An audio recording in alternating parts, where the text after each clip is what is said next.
Coming live from the capital, this is the Breakfast Show. Coming live from the capital, this is the Breakfast Show.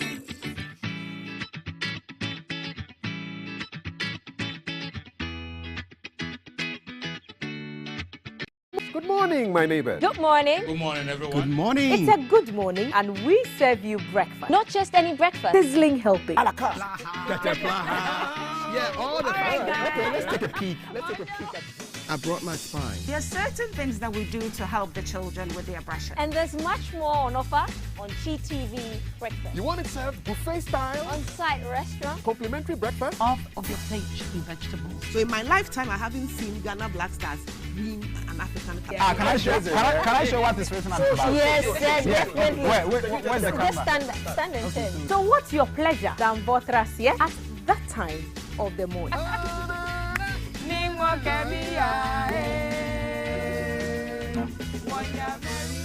So never skip breakfast. On GTV Breakfast. From Monday to Friday at 6 a.m. We've got you covered with a trusted team.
Live from GBC Studio 1, this is the Breakfast Show.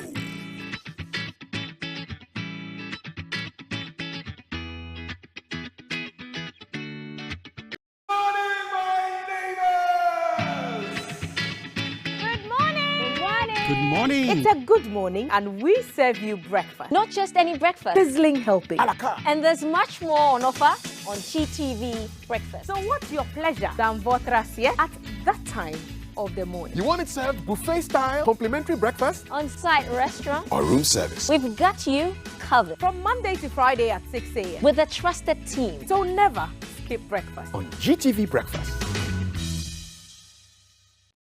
Coming live from the capital, this is the Breakfast Show.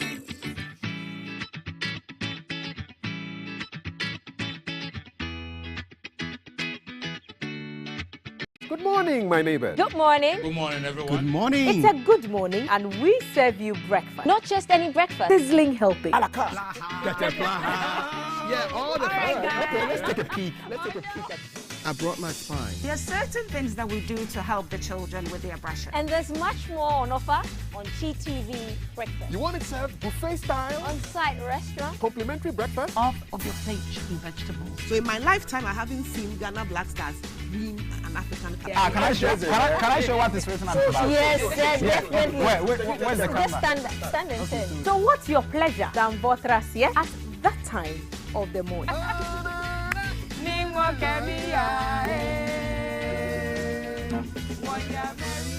So never skip breakfast. On GTV Breakfast. From Monday to Friday at 6 a.m. We've got you covered with a trusted team.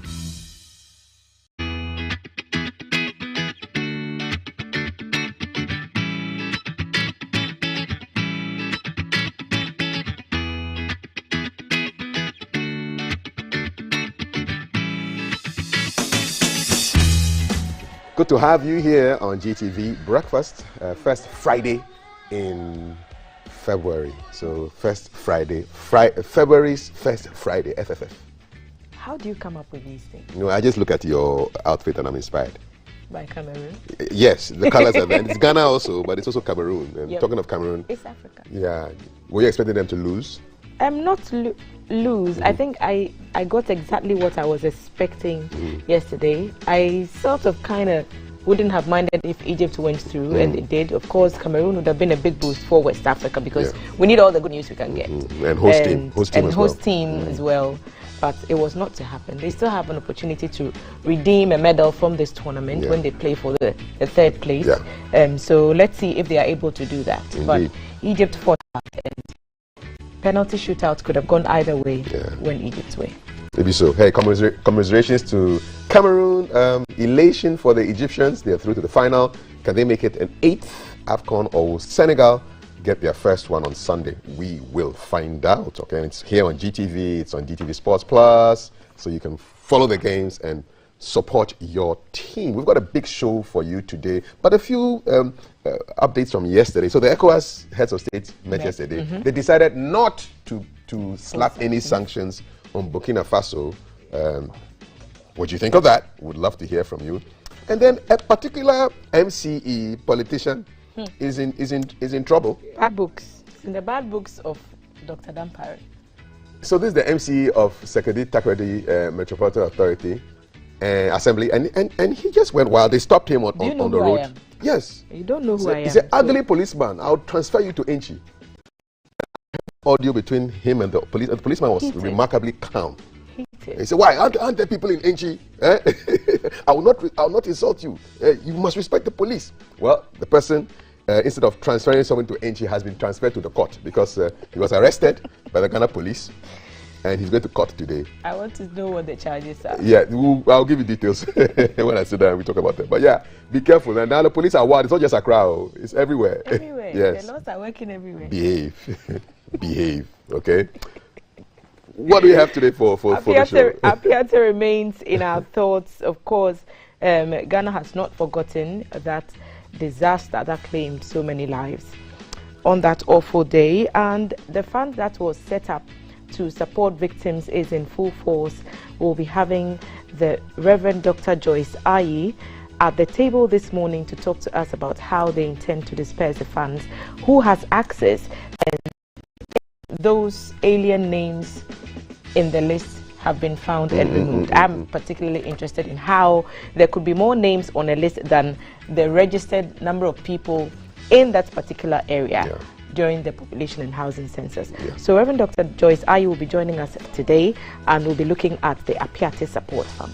Indeed, but ahead of that, of course, there will be headlines with your squad. Sharp. The female force. Strong women. It be so. It be so. And ahead of all of that, in this hour, we're looking at social media fraud. Okay, it's gaining currency. How do you protect yourself? How do you detect that you are being defrauded or scammed? And our usual guest, DK Cyber, will be sitting down in about 20 minutes to look at social media fraud. Have you been affected before?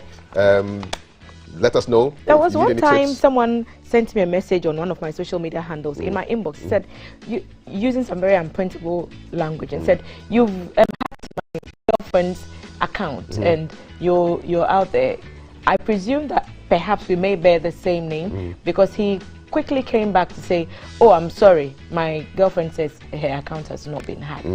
So this is me trying to put my best girl face on. Otherwise, just looking at it like, because if I chose violence, it would have been serious. We're live on DSTV channel 278, also on YouTube and on Facebook. Look for Ghana Broadcasting Corporation and follow GTV Breakfast. The hashtag, as always, is hashtag GTV Breakfast. Welcome to the show. What's our nugget this morning? There's always politics at work. Dr. Kofi Osei Kusi. It's a beautiful morning. Good to see you again on the Wisdom Nugget for the day. And Nugget a day helps to keep the problems away. Today, we're still talking around work and career. And we're looking at the politics at work. Is there politics where you work? I meet people from different sectors, and they're all like, "Hey, there's too much politics in my office." Hey, the truth of the matter is there is politics everywhere. In families, there is politics, power play. in churches, in religious groupings, there is politics. In chieftaincy systems, a lot of politics. In the governance, political parties, within political parties, there is politics. In your office, I bet you if there are more than 2 people there, or there are more than 1 person there, there is some level of politics. So you cannot do away with politics. Where there are human beings, there is always some striving and struggling for power, and who has the power and how that power is utilized. That is what politics is all about. If you're going to win in your career, all you need to do is to learn how to manage the politics. Not necessarily to become an active politician in that place, but it is how do you manage the politics in the workplace. Number 1, if you're going to win in the workplace, you need to understand who the power players are. And so you can go to a work environment and you know that there is an organizational chart, there's a structure. This is the head, this is the assistant and all of that. But if you're smart enough and you watch around, you will notice that there are people within that setting who may not have a position or a high position, but they are sometimes even more powerful than the person in that position. I used to work in a place and there was somebody in that system and the person was related to the majority owner of the business. And so while this person is not in a position of huge influence, the connection outside the organization makes this person so powerful that whatever they say seems to become law. So you need to understand the dynamics and the power players within that organization, whatever the organization, whether it's a public or private or whatever it may be. Just understand and learn it. And there are some people you don't want to unnecessarily step on their toes. If you're wise, you need to manage them very well, be respectful, and deal with them very smartly, because you don't want to get into too many troubles unnecessarily, unless you must really engage them at a certain level. You want to manage that. Secondly, please try and build relationships across the organization where you work. You say there's a lot of politics there, and you just always talking to only one person, only 1 or 2 people. Maybe these 2 people belong to a certain function you know or don't know about. If they are the only people you are engaging with, the only people you are being nice with, then guess what? You're going to be branded as part of that function. So why not try to be nice and friendly and helpful to everybody across the organization? That way, you have a way of neutralizing your part in the entire game that is going on there. Above all, work extremely hard, because your results will always put you ahead of some of the politics. Some of the politics may delay your promotion, but eventually, if you do the right thing, build relationships, work hard enough, and be respectful and learn how to deal with people, including using a lot of emotional intelligence, guess what? You're going to win in the end. I wish you a fabulous day. And I hope that the political situation within your workplace, you're going to be too smart and not let that politics keep you down, because you're getting wiser and getting smarter. I wish you a fabulous day. I'll see you again on the Wisdom Nugget for your day.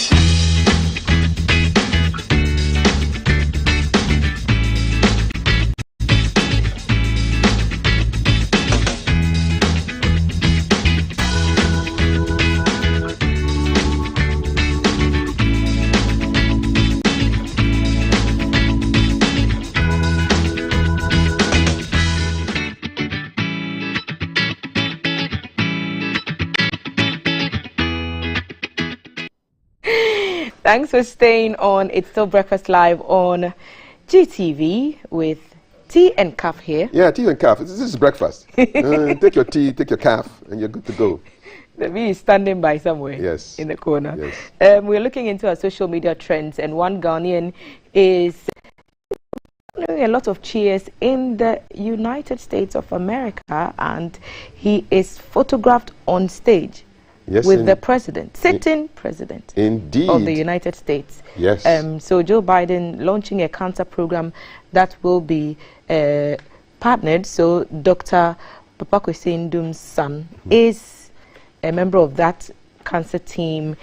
Dr. Eja Ndum, son of Ghanaian businessman and politician Papa Kwesi Ndum, leading that. And how great do we feel right now? Let's check out the video.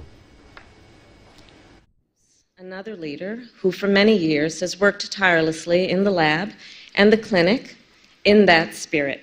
From Emory University School of Medicine, Dr. Ajay Andam. Thank you.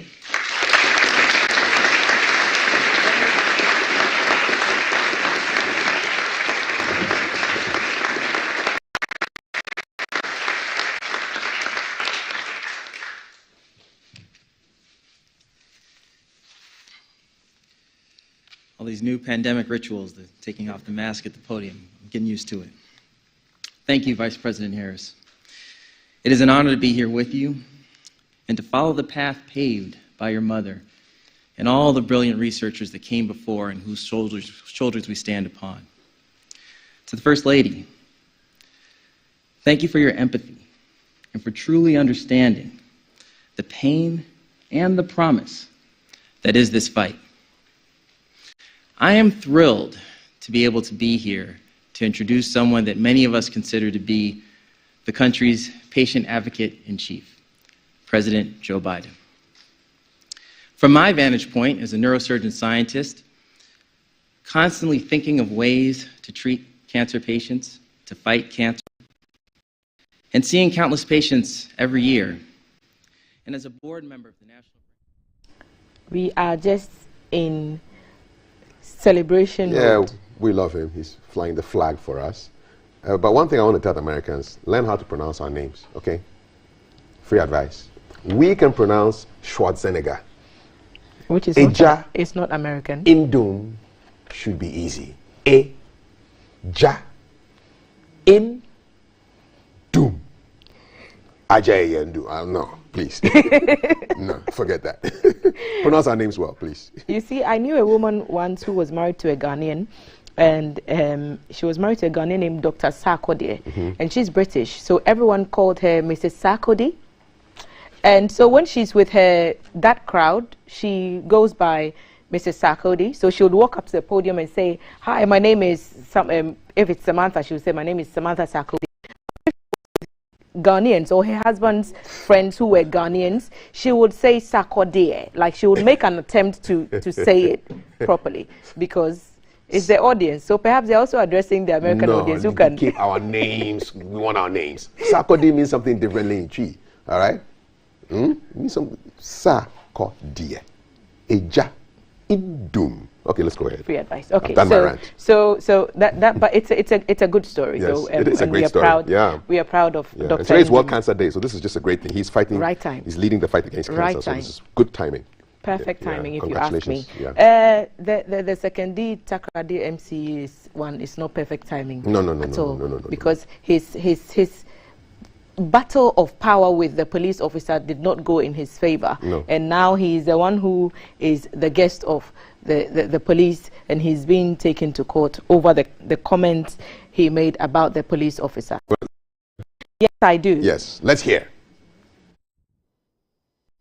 Empire 102.7 FM. Leave them, make they do them nonsense. Hello, doctor. But why are you insulting police? Why are you insulting police? Insulting you do that nonsense, I am stupid. The whole police inspector is stupid. You see? Yeah. You insult me whatever you can. I'll send you 20. It's a place. Police are working there. Transfer is not punishment in police. Don't worry. Yes. Don't worry. Transfer is not punishment. Do what you want to do. Transfer me to Paluku, wherever. Empire my colleagues are there working happily. FM. Do you want to do? So what are you telling my colleagues who are attention? No. Yeah, human being, and human being are staying attention. Same human being who voted for you. They are working there. You are lucky I'm not in my in your hut.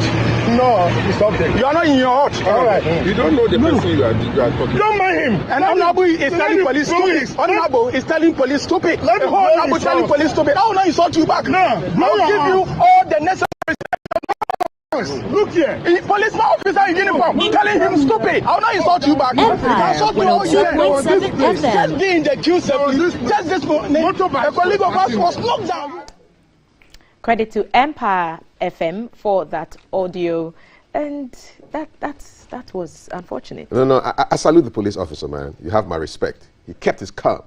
You can transfer me anywhere. Aren't there people there? I will never insult you. Who recorded the audio? Kudos to that person. And the man also had a guy next to him saying, "You don't know who you are talking to. I will transfer you 20 CDs." Backing vocalist. Come on, man. And I'm glad. You see, when I saw the release from the police, I was wondering who signed it. And I was going to be very disappointed if it had been somebody from Accra signing this thing on a case happening in Western Region. So when I saw that it was the head of the police PR in the Western Region, I said, yes, the thing is not just a dampery thing. It's not centralized. Yes, it shouldn't just be about the IGP. It should be about every level of their work. And I'm glad that they have responded swiftly. That chap is going to be looking at a wigged judge this morning. Yeah, so you want to transfer somebody to Enchi, you have been transferred into the court. Go and play with the big boys there. Kitty, kitty. He's not going to be happy. Now he will know exactly who he's dealing with. In another country, they would have fired him. In another country, they would have suspended him immediately and then go into the case. You mentioned the police statement. Yeah. It will be popping up on our screens in a little while so that we know exactly what CAF is talking about.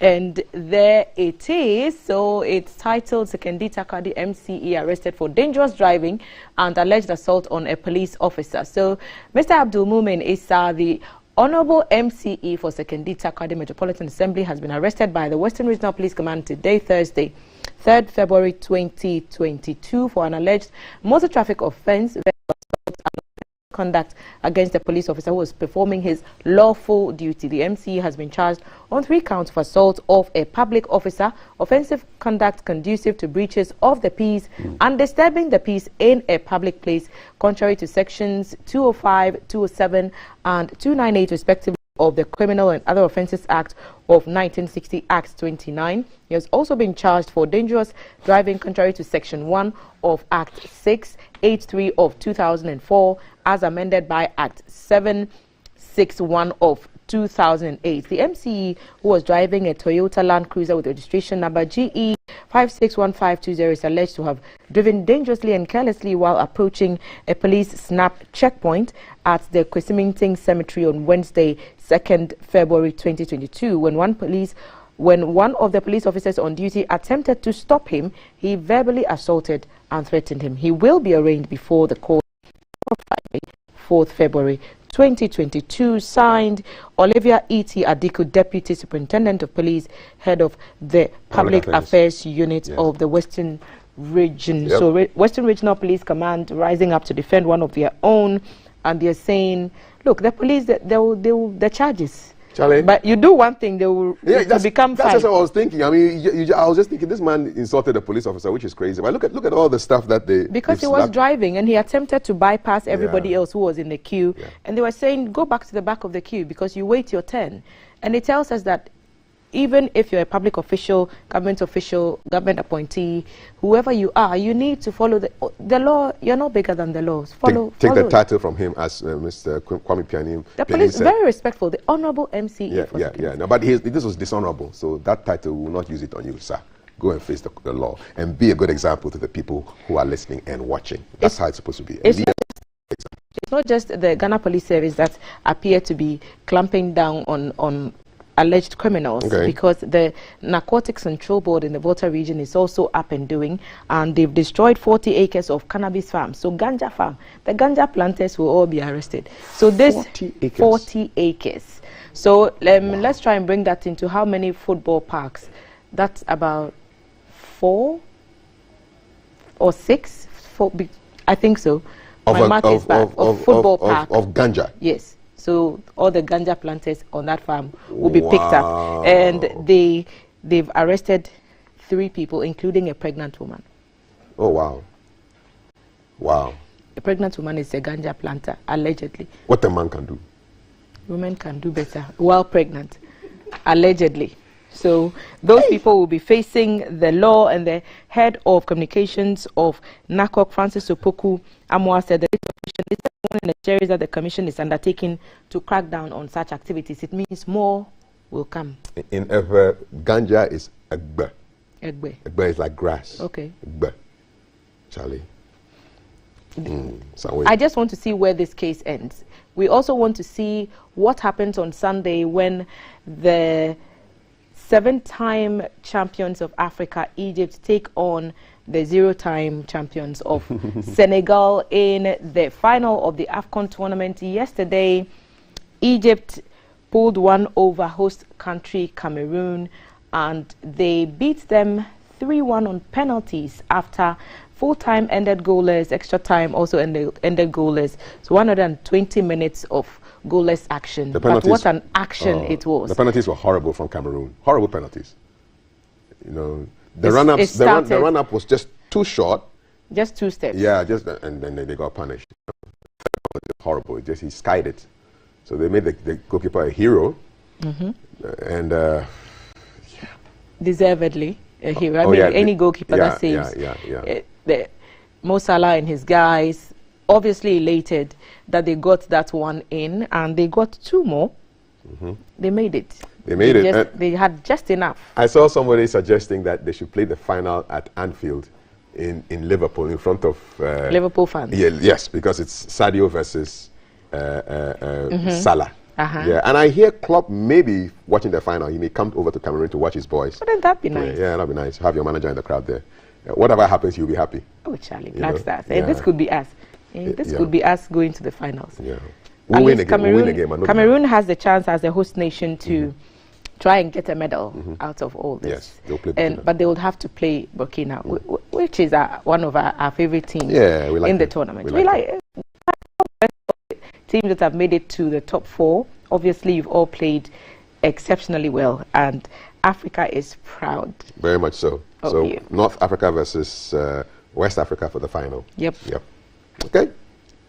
Let's do the cheesy quiz that we did yesterday. So we asked a question for an opportunity to win some vouchers to grab some delicious pizza from Cheesy Pizza. We asked who the first female vice chancellor in a public university in Ghana was. So we needed one name, Professor Jainana Opukwa-Jiman. And the fastest fingers we found on our WhatsApp number 05555610034, Solomon Tete Ojelua from Osukuku Hill, Frederick Adongo Mahama from Ho, and John K. Terrier from Akonsombo. Solomon Tete Ojelua, Osukuku Hill, Frederick Adongo Mahama from Ho, and John K. Terrier from Akonsombo. So you were for an easy quiz yesterday, so we'll be in touch and you can grab your vouchers, grab a pizza, or if you're not into pizzas, another delicious meal from any branch of Cheesy Pizza. We appreciate you for always playing the game. Look at the spread of the winners. Yes. Keep them coming and keep watching us. We are going to start our next conversation, which will be the social media fraud chat that we have most Friday mornings around this time, and CAF will be doing that right after the break. Live from GBC Studio 1, this is the Breakfast Show. 1921 to 2021, the journey to our centenary has been amazingly worthy. Azar Group is 100 years and continues to achieve greatness. Main brands which were in the company are Azar Tex, which is an emulsion paint, texture paints, which we were the first to use it in Ghana, and Azar Gloss, which is oil paint. We were the first people to produce the carpenter's glue. Now we have new products like silicone paint. Join Azar Group celebrate 100 years and to create another brilliant 100 years together. I am 7 years old. Beep, beep, beep. I am 4 years old. We are 12 years old. It's been 1 year since I started my antiretroviral treatment. You can live a long, productive life with antiretroviral treatment. With antiretroviral treatment, HIV-positive expectant mothers can have healthy HIV-negative babies. Go to the nearest health center, test and know your HIV status. If you are positive, ask about antiretroviral treatment and you will receive help. It's your only option for a long and fulfilling life. This advert is brought to you by the Ghana AIDS Commission and Ghana Health Service. Malaria 360 Jumazi. Na ya tuedu. Kan kra ye fodo boye hu ban fi malaria. Yende ye beda insecticide treated net. Anade Anufa brinu munyinara. Kede anufa biara. Anyway bushafo. Wo beda insecticide treated net ase. So once I insecticide treated net ya. Hata baby ewiambo. Don sure. Dianan awoche. 2 days and sadase. So ye fia for seminar non shufer. Oto sa etum the pande na humapam. Bra abanza to ho double boy hu ban efi COVID-19 do no. Didu pepepe. COVID-19 ye yarba mpo. As malaria so to kum yipa. Ojinemi na ewodo. Malaria 360. Malaria nsam nyinara fi.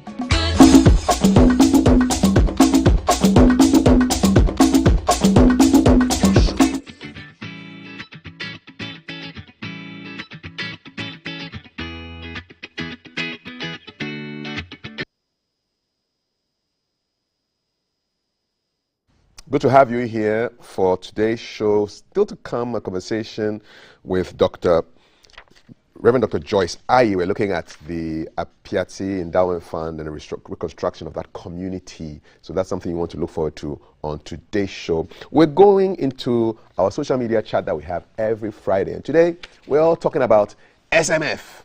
If you want to know, stay tuned. I'll tell you what SMF stands for.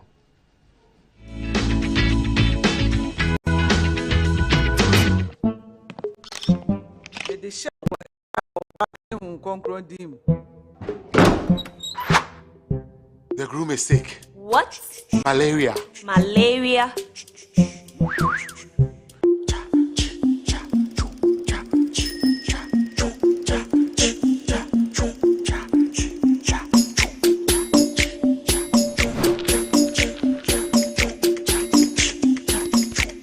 Lufat. Lufat.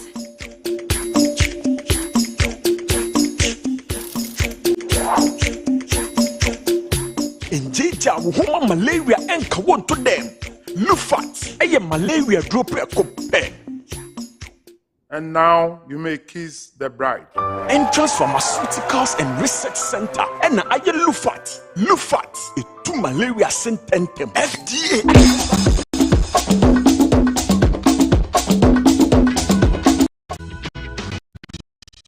55-556-1034 is our WhatsApp number.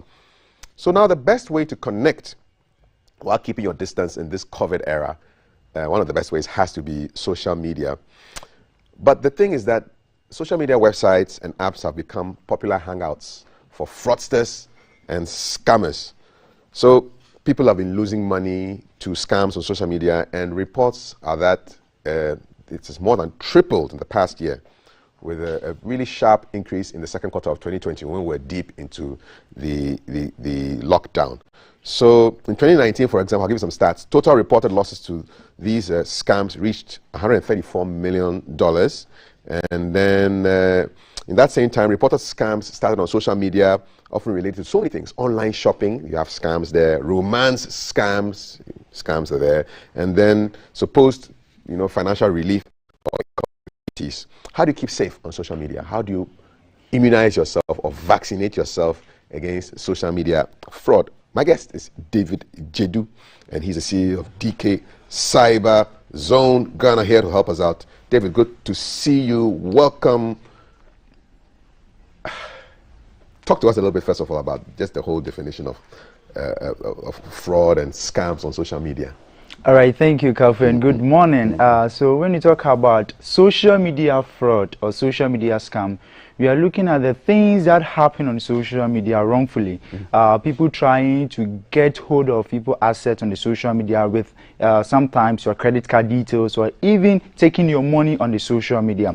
So there's a lot of things that happen on the social media. I always say, Kalfi, the social media we find ourselves today, it's like a highway, or you driving on a highway. Today we think that we can just get to the social media like that, you have to check maybe the water in your car, you check your fuel, check everything, that everything is okay before you come or be on the road to drive. That's the same thing happening on social media. We have a lot of things we have to check or note before we come on the social media, and if that are not being done well, then we have other sets of groups that's called the hackers or the scammers. They try to play with you, they have some small intelligence or knowledge about that, so they try to get you. And some of the things they take from you has been your personal information, your credit card details, or sometimes even money. And even sometimes they steal your identity to do a lot of things against you. So in general, that's what we're going to talk about this morning. Okay, let me share a story, disclosure here. So 2 weeks ago, I engaged the services of David as an investigator. So I kept getting messages on my WhatsApp saying that they can give me $3,000 or $4,000, $7,000 if I post ads on my Facebook page. Yes. And I didn't quite understand what was going on. So I got in touch with you. We created a fake account, and then they sent messages to me. And this went on for about 2 hours. And then finally, we just said, you know what, this guy is fake. What was going on there? I mean, how did they get my details to even get in touch with me and tell me and offer an income opportunity to me? Because it's one of the things that people use to defraud users of social media. All right, so Kafu, what happened there was, at that time, they've known you that you're a public figure and also you have a lot of followers. So the offer they gave you was they want to run an ad on your account and they will pay you. So just get to think of it. If now Facebook is going to pay me, then it's a cool business, right? But you know about this fraud and scam, so we decided to give it a try by testing them. And later on, we find out that he was just trying to play with us to scam you, because at that time, successfully take the account from you, he's going to impersonate your identity, or he's going to take your identity to scam other people. The minute you lose your account, Kafu, that day, we have almost about hundreds or thousands people who might also get affected or being scammed through your name, because you've built a good brand, people know you, you understand? So anything they would have posted from your page would have been something people would trust and they will follow. So that was what happened. They were trying to, get you and take your account from you and use it to do whatever they want to do. How would they have taken my account away from me? You know what? They send you a link and they told you that, okay, they first asked of your email and we gave them the email and they send you the link to go in there to really read the policies. So you read the policy and they ask you to sign in. So when you are signing in, they ask you to log in again. And you were going to log in with your current password and details. And that time they have a listing. So the moment you put in your password, they intercept it, then they log it on your behalf, then they take it off the platform. Now on the platform, then they use it for their dubious means. So that was what's going to happen. But hopefully, or God on our side, we're able to come out of it successfully. And so those are the income opportunity things that and so people who are more in the public eye should be aware of things like this. Should be very aware of that. Should be very aware of that. Now, we're going to talk about online shopping. It's very convenient. You sit at home, you order, you make your payment, and then before you know, a motorbike delivery person is at your house and is delivering things to you. How do the fraudsters and scammers take advantage of the ease and convenience of online shopping? All right, thank you. So you see, now the online business is very lucrative and it's quite easy and simple, as you rightly said. In your comfort of your own home, you can order anything and gets to you. So we have the legit way of it, and people are also finding a way to scam others. So this is what they do. They create fake accounts, or they try to fake those original accounts. They hack into them and they use it. So creating the fake account, they try now to say, okay, if maybe it's company A, B, C, D that's trying to do give out a product or selling something on the social media, they to create the account from that same angle. Then they try to get you involved. So now they'll tell you that, okay, you can order and we'll deliver it to you. But in that process, the first deal will be you order and we deliver it to you. But in the process, the thing will never get to you, but they'll start asking of money from you. And this is happening especially on IG, Instagram and Facebook. This is the prime or the hot zone for this. There has been a lot of fake accounts, and now detecting them is an issue. Because you see, they've also learned and they are doing it real. So if you don't take care, you might think it's real. So what they normally do is, you see, when you are chatting with them, now they try to, they are very friendly with you, and they'll try to get, okay, you can order and we deliver it to you. then they ask you, oh, you have to make payment before it deliver to you. When they see you as so difficult, they try to, okay, make part payments. When the thing get to you, then you pay the rest. So those are some of the things that they are doing today on the social media that we have to be very careful. Now, and also one of the things that we have to also check is the scammers. One of their things that they are doing today, or their payment method, has been this cryptocurrencies, and also has been this wire transfer, and has been a gift card. So when you are trying to do transactions online, it might not be local, it might be you want to buy something, purchase something from abroad, and the option that you get is cryptocurrency. Then you have to think about it very well. Wire transfer, you have to think about it, and gift card, you have to think about it. Why? Because those platforms, you can't trace them. Tracing them is very difficult. But when you are using your Visa card, you know, you can really trace them. So those are some, we have to know the fraudsters or the scammers, their payment method. So when you are trying to make any online transaction, it's going to happen. You know, FTC, the Federal Trade Commission of the USA, came out with the statistics, and they said that almost about $770 million dollars has been lost on social media just 2021, and we are talking about 95,000 people victim, and this is from the US, you understand. And Ghana here, if you have a system that will flag that, you see that it's even higher, and we are looking at about an increment of 1,800% from last 4 years. So it's something that is really happening, and we have to be very careful about it. And you made mention the online shopping. And most of the times you will shop the thing, and the thing will never get to you. You understand? So we have to be very careful. And so that is one of the payment. You have to know the payment method you are using, so that you know that you step ahead of the game.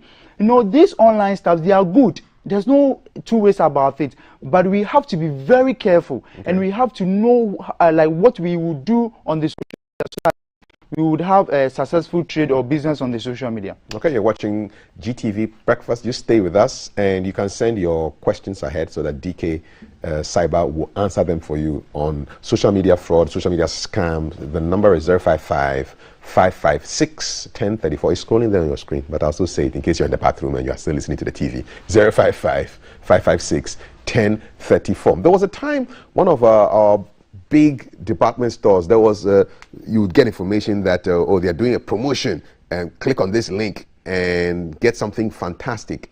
And I found out that it was just a complete fraud. But they were using the name of a popular departmental store to defraud people of their money, take their identities. And that is what we call the phishing attacks, Kafui. And you know, you are saying that you're using the name, but if you should just take a critical look at the name, if it's maybe company ABCD, you might see that the company ABCD, it might even be company A.ABCD. It makes the whole thing different. Just a dot, a comma, a name, if it's capital letter or small letters, can make a huge difference, and you land on what? A fake portal. And now we have something we call Chrome. You know, Kafui, you know Facebook interface. Any interface that you see on the internet can be cloned. We can have a copy of it, and I can clone a copy of maybe a Facebook interface sent to you, and you think that this is a legit Facebook face that you always see. But you put in your details, and it gets to maybe the fraudster. So we have to be very careful. We always have to check the URL or the link that we are. So normally I do say, if there's any promotion, assuming company ABC is doing promotion, you have a link. Okay, fair, I want to be part of this. What I will do is I will just copy the name of the company from the link and go to Google and go and put it there, because Google is a search engine. Google will bring me the website address. Then I'll go there and go and do whatever I want to do over there. So but I will not. That's a good tip. So you see the promotion you are interested, just copy the link and go and put it in the Google search engine, and Google will tell you straight away. Yeah, so you copy the company name in the link. Yes, in the link. Yeah, because it might come maybe www.abc.com. Don't click the link. Just go and copy the ABC. And go and put it in Google. Yeah, Google will give you the official website. Okay, so be very careful about these sites that try to clone your site that you know, because it can put you in trouble. Before we go for the messages, let's talk about romance scams. What is a romance scam? Thank you, Kafui. And this has been in the existence for a very long time. And now the challenge here, the issue is, those times what we could see from the romance scam was maybe from local to international, right? So maybe from Ghana to abroad. But now, even internal, it's happening. Romance scam simply means you trying to maybe take money from someone through emotional way. So to say, oh, okay, I'm a man, I'm a woman, and maybe I like you, you know, I want to be in a relationship with you. So you start the convo, you know, you open the convo like that, then you start to get the person's attention, get the person's, you know, interest. When you see that the person is interested in you, then you throw the person a bill. They say, oh, I will throw you a bill. Then you see, they'll start drafting something. It might not be like they are taking the money from you. You might not see. They might say, okay, oh, I want to come and visit you. I'm trying to do all the papers and the documentation. So it got a time, oh, can you assist me in doing this? You understand? So it's like you are assisting the person doing that. Okay, sometimes it might be the, oh, please, I'm out of data. Can you help me like this? It's happening on the social media now. Today, someone just come and DM you and you try to have a conversation with the person. The next you see that, oh, please, I don't have data. Can you send me 10 cedis credit? And if you are doing this daily basis, a month is 300 cedis. Guess to think of it. You understand? So it's something that is really happening and people are not really paying attention to it, but it's something that is really affecting a lot of people.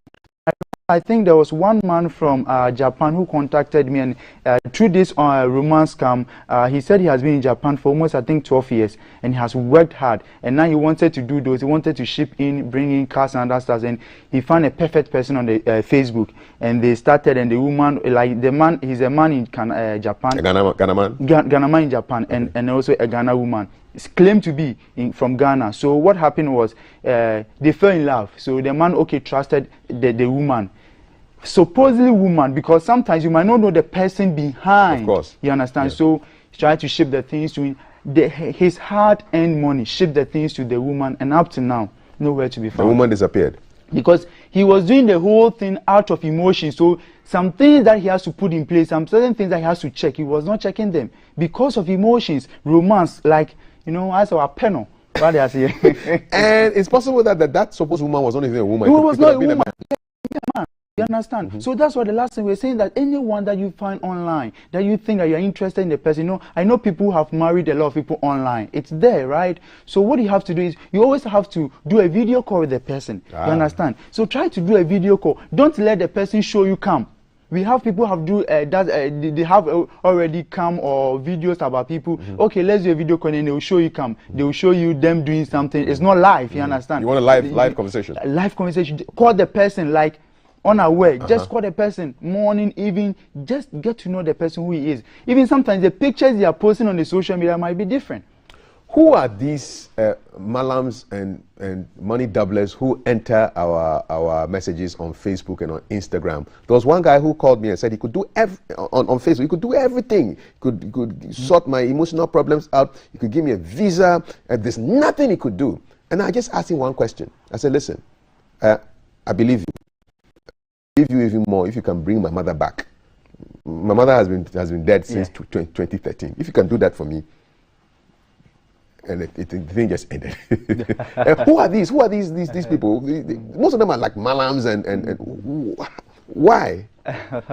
Thank you, Kafu. So some of them are malam, yes, and some of them they are not malam. Okay. It's a scam system that they are using. So you see, people think that the malams, you know, the way they do things works so fast, you know. So when they can help me financially, can get my visa and those things. So they've seen that is a way that they can also come in. So of late, you've seen that on Facebook, especially. You see malam, you are there, then they'll just send you friend requests. Sometimes you go and you see malam like 10. And you ask yourself, like, so where are all these malams? You understand? So sometimes they are not malams.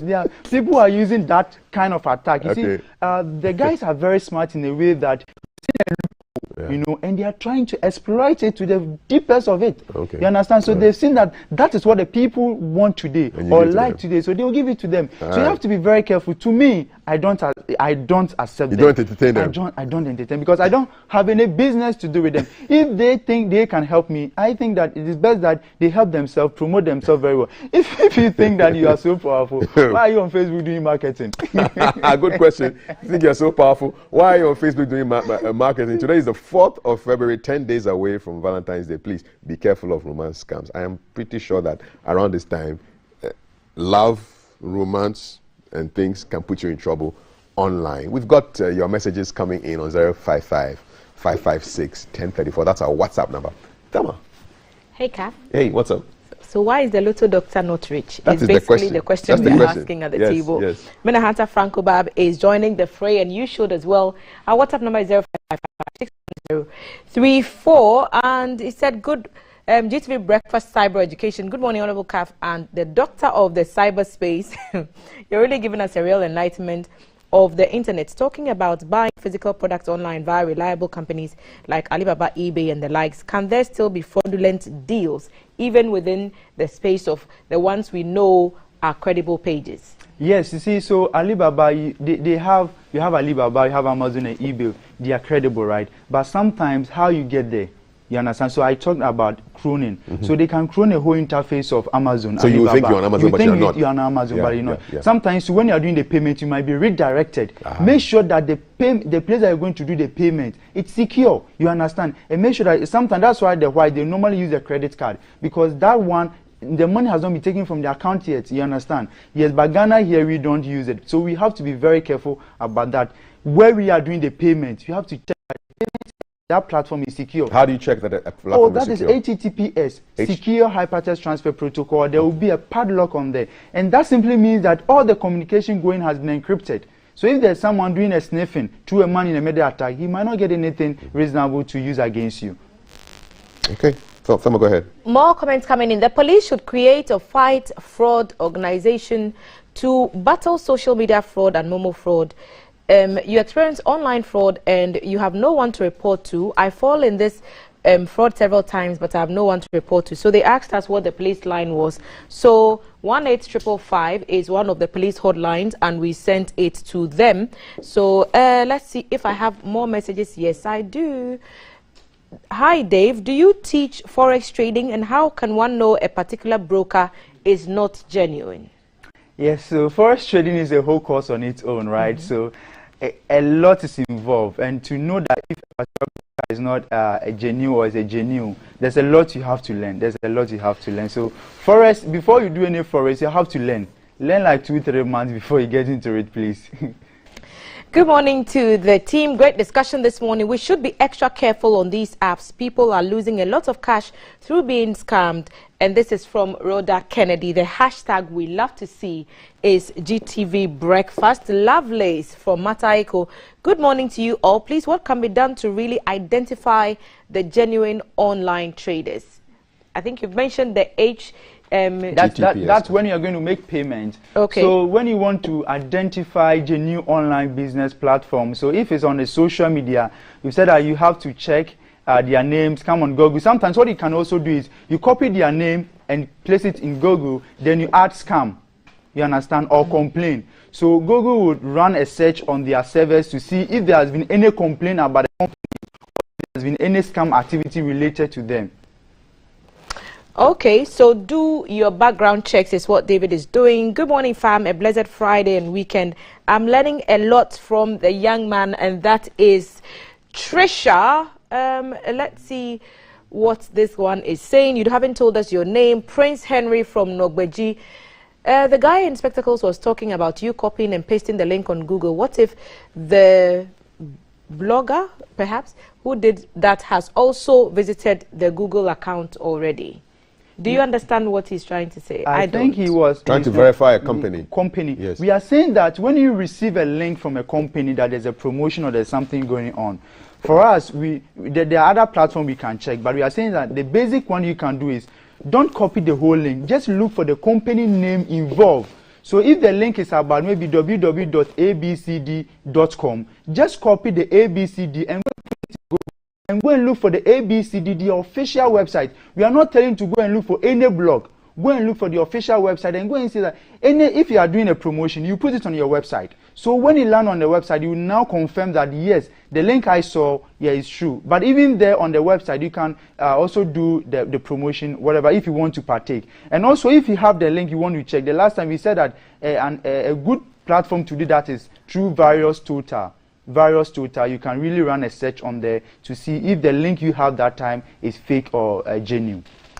Trisha is back and she says she's taking notes. I'm taking notes and advising my family and friends. And if you are not doing that, perhaps you should. And that's all the messages so far on the WhatsApp number. And I'll hand it over back to you, Kaf. Thank you very much, Thelma. So what's the most common method for people to try to steal your identity? Great. The common method has been the social media attack. And captain in there is a phishing. Right, so social engineering attack is they trying to get you through the means. This one they are not too much technology. They are trying. Sometimes they might do through smashing, the text message, or they might call you, or they might send you a link. So that has been the most common one, social engineering attack. And the captain in there has been the phishing. So if they are able to clone a page, land you over there, put in your details, then they hack your account, then they take that identity from you, then they use that against you or against other people. So that has been a very common way we are facing today. What can you do if you become a victim of a social media fraud attack or a social media scam? All right, thank you, Kav. So one of the easy ways you can do is you can easily report them to the platform. So I think most of the platform has a reporting. So Instagram, Facebook can report. But the challenge here is that the response early or it's not fast as we all want. So in Ghana here, we have the police. They are really trying their best to combat this. So we have the cybercrime department in the Ghana police, headed by Dr. Herbert Yanks and Gustav. And I think we give out the number that was 1-800-345, the police number that you can call. Or also, anytime that you have been scammed online, what you can also do, you can easily send them an email. So the email is cybercrime.police. Let me get you there. Yes, indeed. So David is trying to get us how you can protect us, how you can report some of these criminals. To report them to the police, the email to use is cybercrime.intel@police.gov.gh. Cybercrime.intel@police.gov.gh. That's to the police, right? You can do that. And also, we have the National Cybercrime Department, right? We can call them through the 292. You can call them 292, and I think it's a toll-free. Anytime they'll respond to you and they will hear you. So please, sometimes when these issues happen, the best for us to do is to report. You see, when we keep reporting, then the system will know that this is a challenge. So, the US, they have a system they are using to detect it. That's from the FTC that we talked about, the Federal Trade Commission. So Ghana here, I think the police might be of help to us very well. And they've got a very advanced and resourceful digital forensics lab that they can really help us if we're able to go through the right channel. Most of the times, you don't go through the right channel, so you don't have results. So we should go through the right channel. So the email might be useful to us. Anytime you've been defrauded or been defrauded online, you can just get to your email, send them an email, they'll respond to you. Thank you very much for responding to the questions and responding to the call to provide education on issues dealing with social media and the internet. Thank you so much. CEO of DK Cyber Zone Ghana. We'll be looking at social media scams, social media fraud, and if you want to catch a repeat of this conversation, tune in to GTV at 11 p.m. tonight and you'll get it. It's also on Facebook and on YouTube. Go for the Ghana Broadcasting Corporation sites and then just go watch the stream. Still to come, a conversation with the person heading the Apiati Endowment Fund, Reverend Dr. Joyce Ayi, giving us updates on that. And Rush Hour is what we're going to be rushing into right now, to be followed by headlines with Thelma and her team. Welcome to the show if you just joined us, and stay tuned.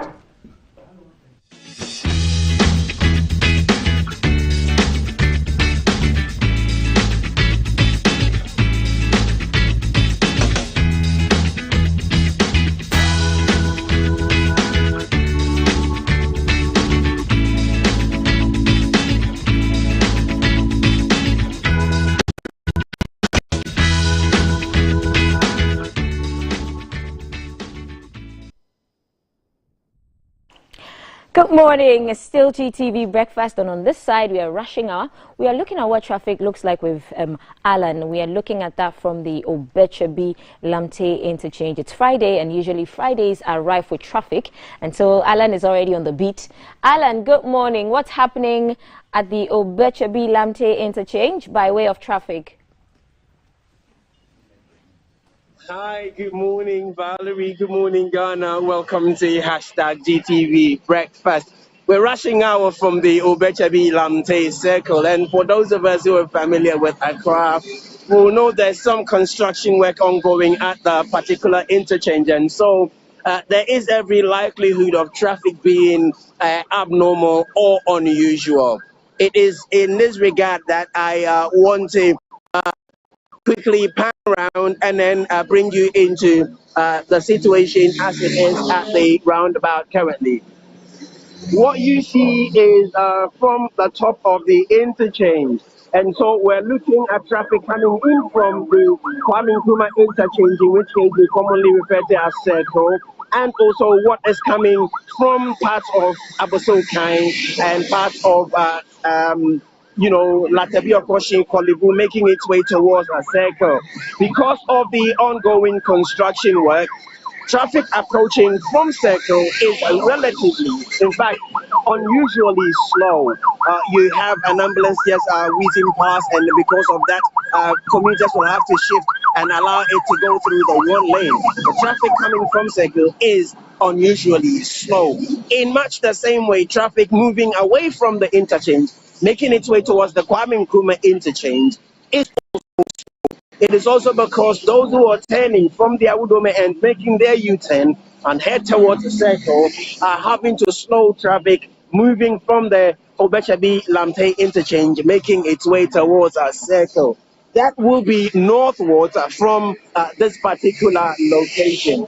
Now, if we pan our camera round and then we're making our way westwards towards Anishi, what you will have in the distance is again traffic being held up at the Mpamprom junction. There is no more away from a road from the Mpamprom end to join the road heading towards Accra from Kanishi. And so when you get to Mpamprom, you can only make a right turn.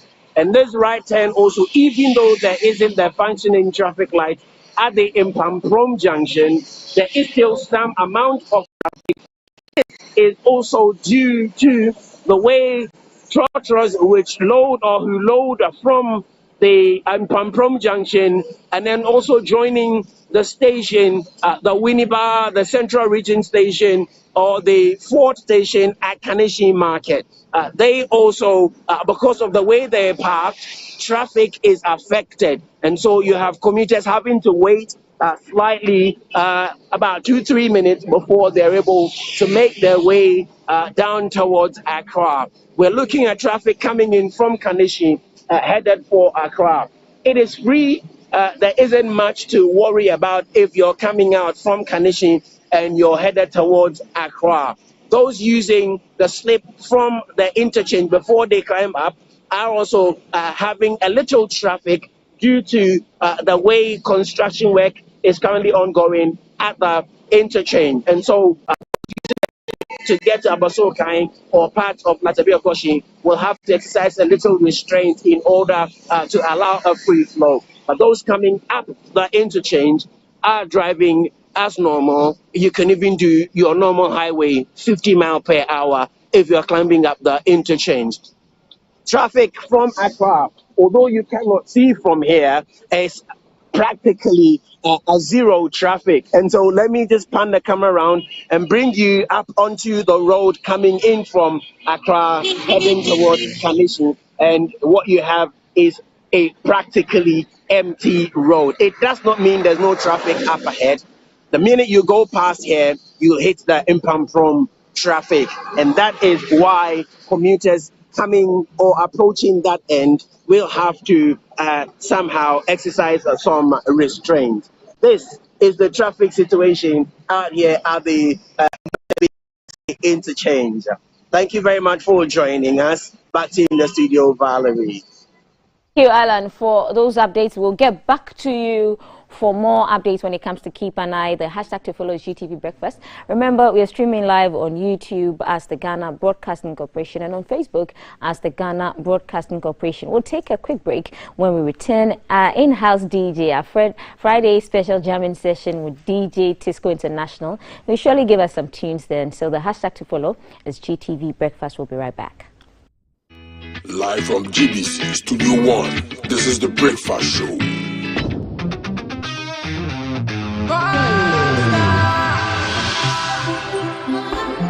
And they call me UJ. Oh, yeah, yeah. Well, we just back to the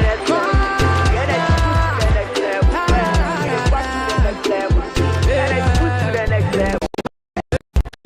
need a shoulder to cry. Run on my pamper, so we try was suicide. Yeah, let bygone be bygone. I didn't see what the bottom gonna do. We go straight to stardom. And I gonna take you to next level. Oh my baby, oh yeah, yeah, yeah. The energy next level. Back baby, oh yeah, yeah, yeah. I gonna take you to next level. Oh my baby, oh yeah, yeah, yeah. I don't code next level. Excessive drinking can be detrimental to health. Not recommended for persons under 18 years, lactating mothers, pregnant women, and people sensitive to caffeine. This advertisement has been vetted and approved by the FDA. Hey, tell me more. Tell me more. Hey, tell me more. Tell me, beer. They ma worry me. Watch me, you phone 1 week, Mr.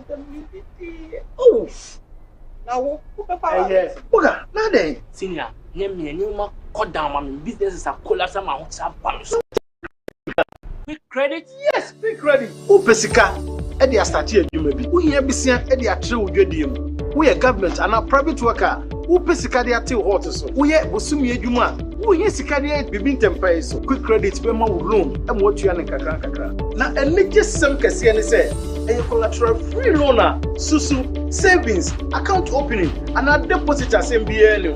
Here and say, Ghana card 2022 year, 1 year Juma, now one hour young. Who need excuse here? Quick credit to 03022 00390 and 05969 20833.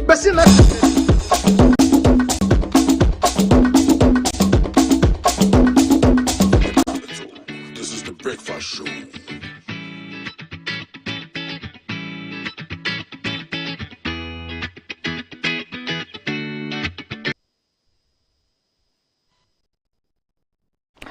Well, welcome again after the break, and I promised you that we're going to have DJ Tisco International, but no, we are looking at what traffic looks like. It's a Friday morning, and I believe that traffic is really, really rife. And so our guy Jay is somewhere around the capital, and he's on the beat right now. Good morning, Jay. Where are you coming from, and what does traffic look like from that part of the capital? Thank you so much, Val. So it's hashtag GTV Breakfast. Time now for your live rush hour update. So from the OBHB interchange, we are here at Teshi. Then we have the police station right in front of me, and behind me is La Scala. So we are there where the traffic lights are, the intersection. So you realize that where I am currently is receiving traffic from La Scala, is receiving traffic from Teshi Mobile, going all the way towards Dungwa Barrier, maybe Tema Beach Road, going all the way to Sakmono, Ashama, all that side. So this is where. So from here, they can head into Accra, they can head to 37, whichever destination you're going. And presently, you can see the traffic building up behind me for those coming from those areas. So if you're using this side this morning, this will be your experience. I believe for most of you who use this side, you have conditioned yourself to experience this. So this is what you are facing right now. So at the moment, for those heading in the opposite direction, maybe heading towards Teshi Mobile, going all the way towards the barrier and whatnot, they are fine. And for those who are coming from Teshi from this side, you can tell for them coming towards the main road, it's quite hectic for them. So you can tell the situation right now. So for those of you who are coming from Teshi itself and heading towards the main road, this is what. So from here, you can head towards the Teshi Bush Road, you can head towards Lekma, wherever it is that you head. You can use this side and avoid this the main jam on the main road, which I'll show you presently. So for those on the main road, this is what you are facing right now. This is what a traffic situation looks like for you. You can tell there are some school kids also are going to school. There are some pedestrians at the bus stop. It's a peak rush hour at the moment, and people are going about their business, you know. So for rush hour here from Teshi La Scala, this is what the situation looks like. Back to you, Val, in the studio. Thank you, Jay, for those traffic updates. That was Jay who came to us with what traffic looks like from the Teshi La Scala area. And so DJ Tisco is about to start his jamming session for the Friday. Enjoy.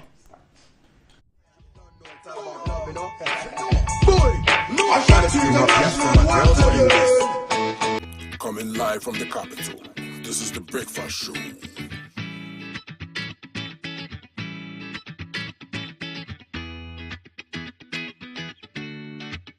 Good morning, my neighbor. Good morning. Good morning, everyone. Good morning. It's a good morning, and we serve you breakfast. Not just any breakfast. Sizzling helping. Yeah, all the time. Okay, let's take a peek. I brought my spine. There are certain things that we do to help the children with their brushing. And there's much more on offer on GTV Breakfast. You want it served buffet style? On-site restaurant. Complimentary breakfast? Half of your plate should be vegetables. So in my lifetime, I haven't seen Ghana Black Stars win an African Cup. Can I show what is written on the back? Yes, definitely. Where's the camera? Just stand and turn. So what's your pleasure than Votras, yeah? At that time of the morning.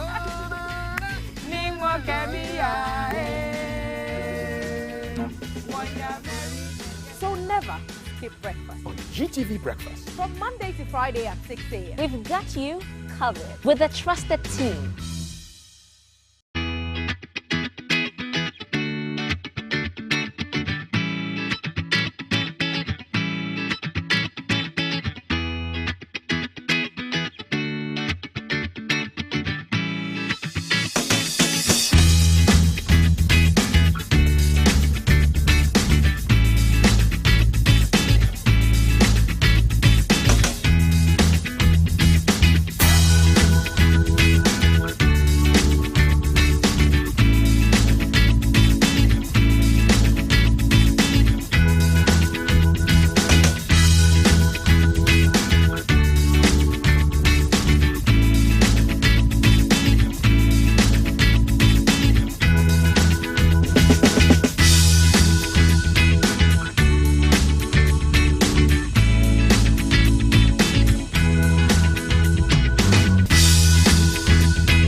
Live from GBC Studio 1, this is the Breakfast Show.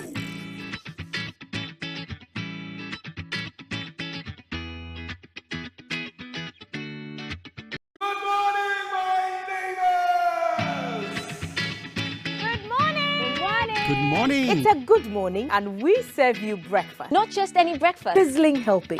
And there's much more on offer on GTV Breakfast. So what's your pleasure than Votras, yeah? At that time of the morning. You want it served buffet style? Complimentary breakfast? On-site restaurant. Or room service? We've got you covered. From Monday to Friday at 6 a.m. With a trusted team. So never skip breakfast. On GTV Breakfast. Coming live from the capital, this is the Breakfast Show.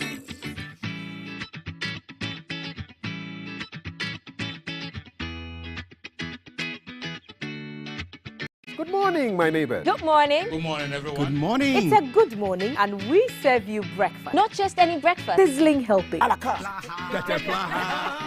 all the time. Okay, let's take a peek.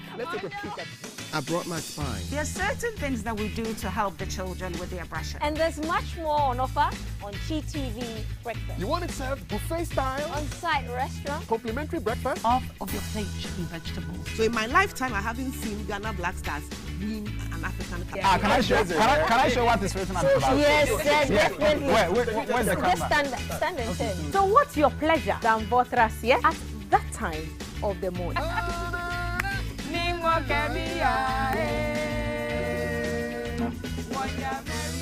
So never skip breakfast. On GTV Breakfast. From Monday to Friday at 6 a.m. We've got you covered with a trusted team.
Live from GBC Studio 1, this is the Breakfast Show.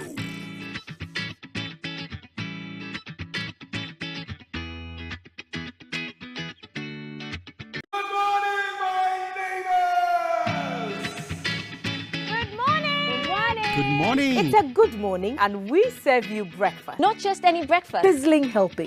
And there's much more on offer on GTV breakfast. So what's your pleasure than Votrasia at that time of the morning? You want it served buffet style, complimentary breakfast? On-site restaurant? Or room service? We've got you covered. From Monday to Friday at 6 a.m. with a trusted team. So never skip breakfast. On GTV breakfast. Coming live from the capital, this is the Breakfast Show.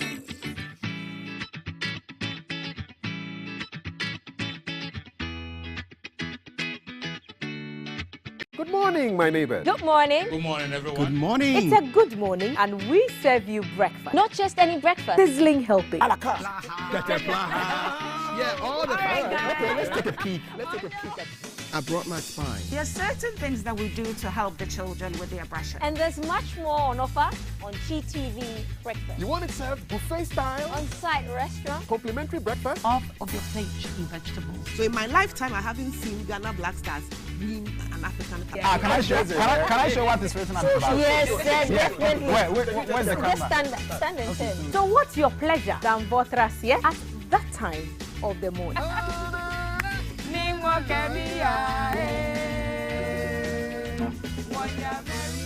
So never skip breakfast. On GTV breakfast. From Monday to Friday at 6 a.m. We've got you covered with a trusted team.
Live from GBC Studio 1, this is the Breakfast Show.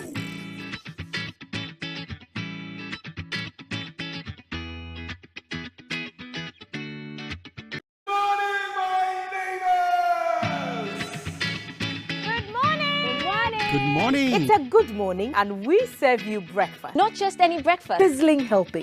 And there's much more on offer on GTV breakfast. So what's your pleasure than Votrasia at that time of the morning? You want it served buffet style, complimentary breakfast? On-site restaurant? Or room service? We've got you covered. From Monday to Friday at 6 a.m. with a trusted team. So never skip breakfast. On GTV breakfast. Coming live from the capital, this is the Breakfast Show.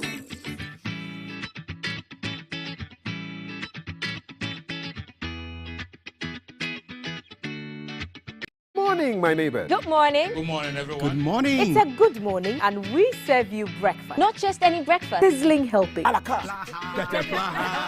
Yeah, all the time. Okay, let's take a peek.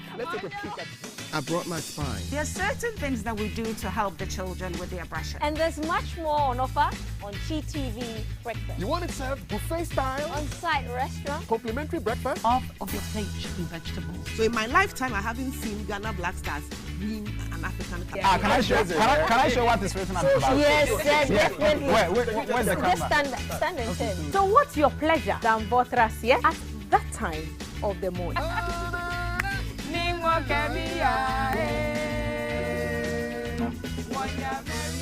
So never skip breakfast. On GTV Breakfast. From Monday to Friday at 6 a.m. We've got you covered with a trusted team.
Live from GBC Studio 1, this is the Breakfast Show.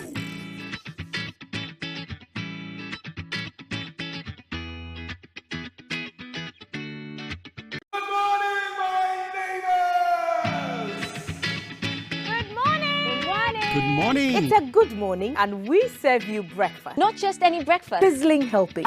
And there's much more on offer on GTV Breakfast. So what's your pleasure than Votrasia at that time of the morning? You want it served buffet style, complimentary breakfast? On-site restaurant. Or room service? We've got you covered. From Monday to Friday at 6 a.m. with a trusted team. So never skip breakfast. On GTV Breakfast. Coming live from the capital, this is the Breakfast Show.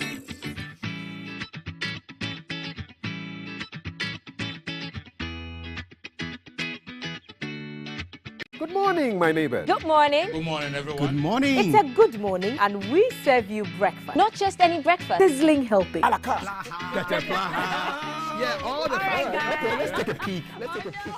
I brought my spine. There are certain things that we do to help the children with their brushing. And there's much more on offer on GTV Breakfast. You want it served buffet style? On-site restaurant. Complimentary breakfast? Off of your plate should be vegetables. So in my lifetime, I haven't seen Ghana Black Stars win an African Cup. Can I show what is written on the back? Yes, definitely. Where's the camera? Just stand and turn. So what's your pleasure than Votrasia at that time of the morning?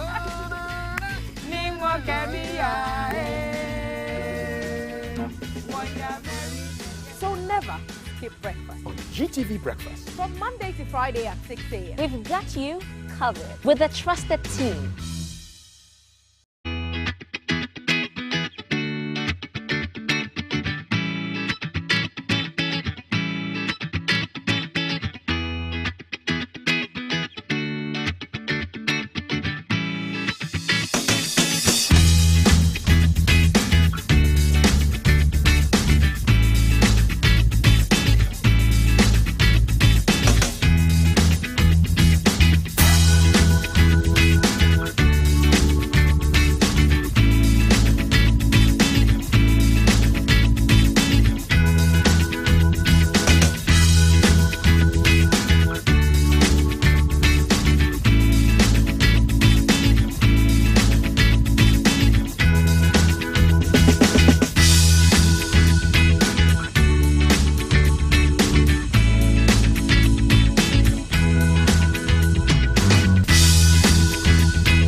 Live from GBC Studio 1, this is the Breakfast Show.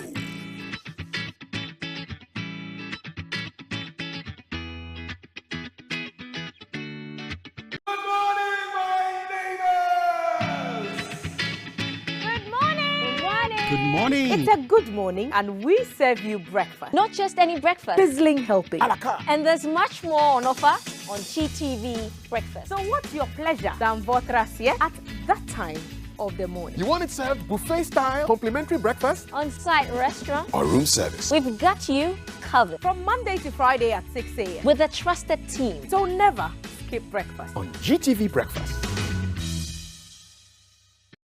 Coming live from the capital, this is the Breakfast Show.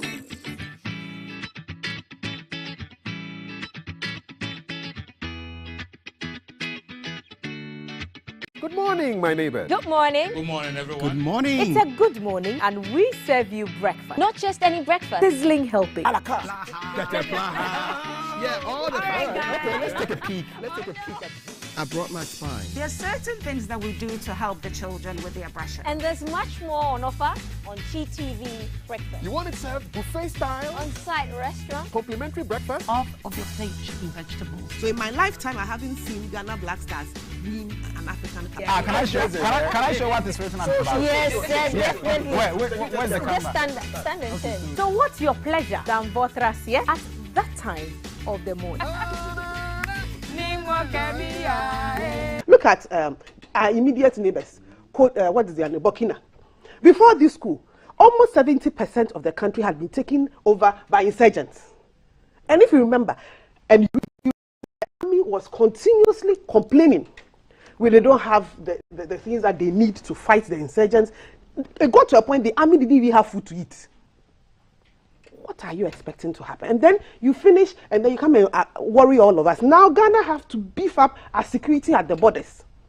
Just 3 days ago, I heard the Upper West Regional Minister stating that there was an incident near our borders, where some of our people living on our borders had to come back inside because the insurgents had attacked some galamseyers on the Burkinabe side. So it means now a lot of our security resources, our defense resources have to suddenly go on our borders to make sure that these people do not come down and then we keep ourselves safe. So what is happening in Burkina, you might think it's none of your business. It is your business. It is our matter. Because when the civil war breaks out there, the next place they are coming to is Ghana. And they are going to put pressure. On our already, resources that we are even fighting over. We don't know where we are getting our resources from. We are busily trying to get e-levy to pass. We won't get it to pass. All this matter, we haven't finished dealing with our own. And then if refugees come, by international law, we have no choice but to take care of them. It means what you and I are supposed to get, the country will have to take a bit of it to take care of our brothers. And that is the law. And that is how human beings live. So we have to make sure that they are okay there so that they won't come and worry us. And look at our president. The past 2 months, it's been one ECOWAS event after another. We might decide it's none of our business. All I'm trying to let us all get into our consciousness is what happens with our neighbors is our business. To what extent can we, I don't want to use the word interfere, but what can we contribute to a sovereign nation's security, Haja? You know, we used to have ECOMOG, isn't it, when there was problems in Liberia, if you recall, and it was ECOMOG that went there to kind of sanitize the place. So I don't know whether we can look at that, and then maybe, because when I went to Gambia, you know, because of the problems of Yahya Jammeh not trying to even hand over when he lost the election, and then the president had to be sworn in Senegal, if you remember. When I went to the let me say the Flagstaff House, I will say Flagstaff House of Gambia. The soldiers there were not from Gambia. They were foreign soldiers there protecting the State House. I saw it. So maybe, you know, if we are saying there should be some protection of leadership of ECOWAS leaders, what do we also tell them to do? Not to incur the wrath of the people, whereby we'll invite soldiers to come and take over. You see, it's a very difficult situation that we find ourselves in. But I'm sure the Burkinabe issue had to do with the insurgents that has taken almost all the country. So if the insurgents have taken all over the country, then what is the president doing, or what is the government doing? So which means the government have even lost control. But I would be happy if maybe they quickly reorganize the region, the country, and then go back to civilian rule. If the leadership have been listening to the soldiers that, oh, this is our challenges, this is our difficulties, we are dying, people are attacking us because we don't have enough ammunition, then I ask, where was ECOWAS maybe not prompting the leadership of Cote d'Ivoire, hey, there's danger, what are you doing? Is it that you don't have the facilities, or you don't have the sort of curtail this? Can we also come and support you? Maybe Nigeria will give some soldiers, Ghana, and then the sub-region to go and help stop the insurgency. But we didn't do that. We waited for them to take 70% of the country, and then boom, the soldiers said, we don't want to be ruled by jihadists or any group of people. We would rather take care of ourselves. They took over. The coup wasn't necessary to me, but it was the government that gave the soldiers the opportunity to do what? Take over. So I think ECOWAS we should look at our security this thing again.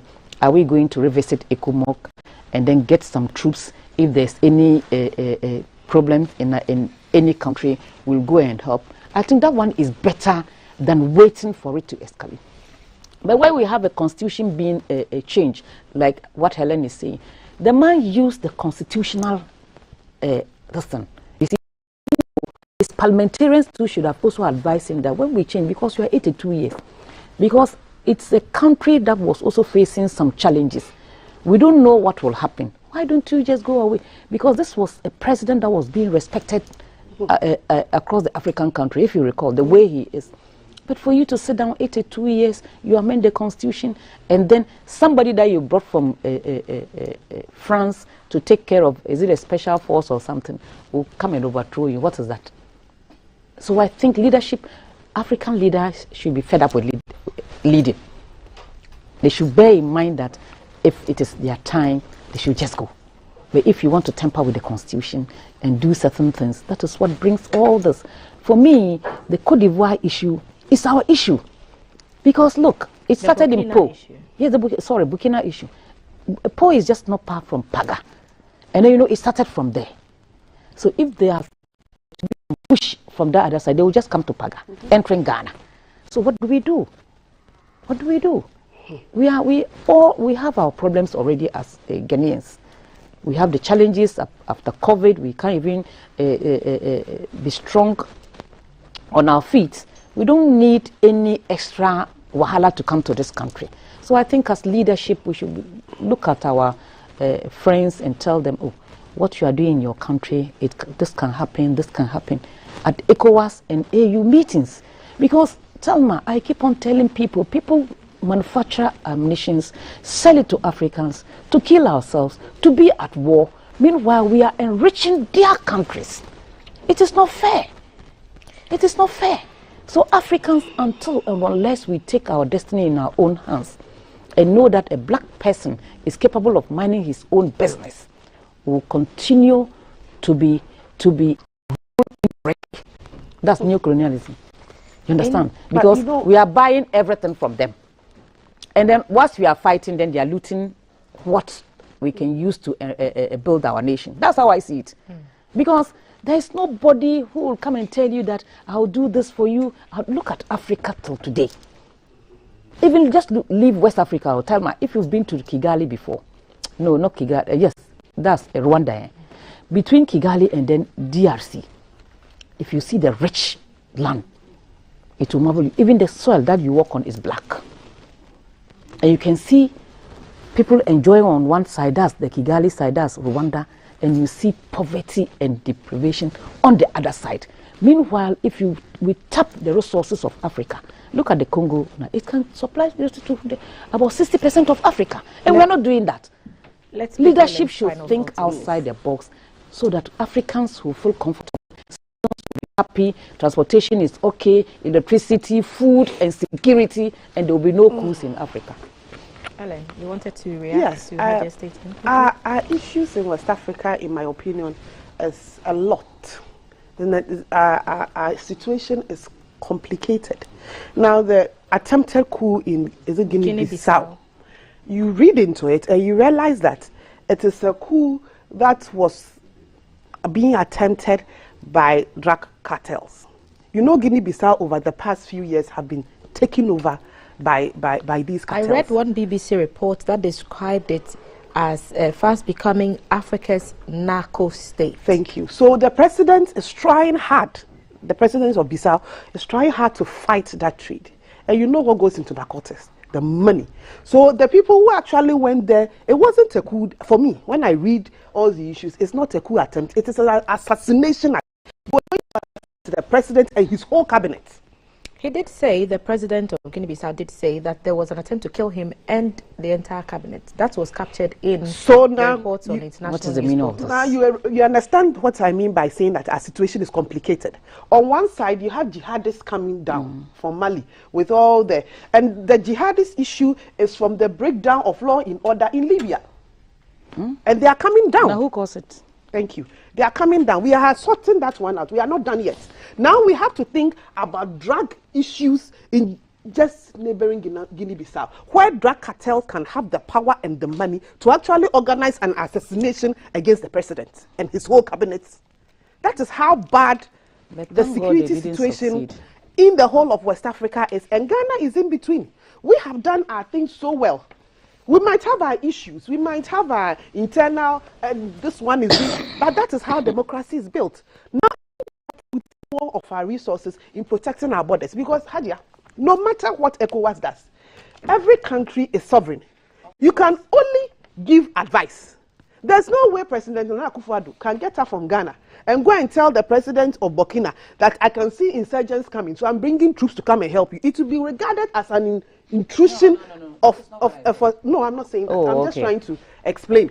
An intrusion, because I've seen it on social media where people are asking, why isn't ECOWAS intervening in these issues before they become... sovereign states. They are sovereign states. It's just like we are having issues in Ghana and Nigeria decides that we can see trouble coming. So we are bringing troops to come and help you. It is not done.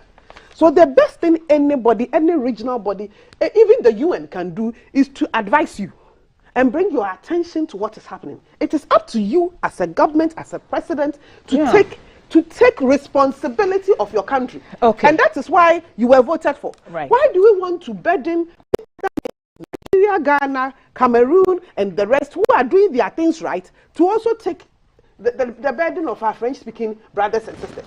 They honestly have to look at their systems. Because right now, we ourselves, we haven't finished our matter. No, right. What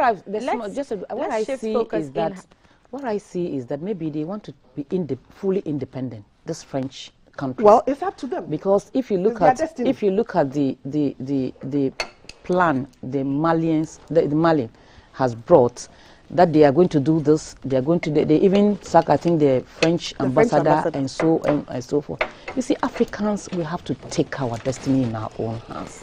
Taking destiny into our own hands, and let's focus more on internal issues. Sure. The sub-regional issues will continue to dominate events unfolding in Burkina Faso.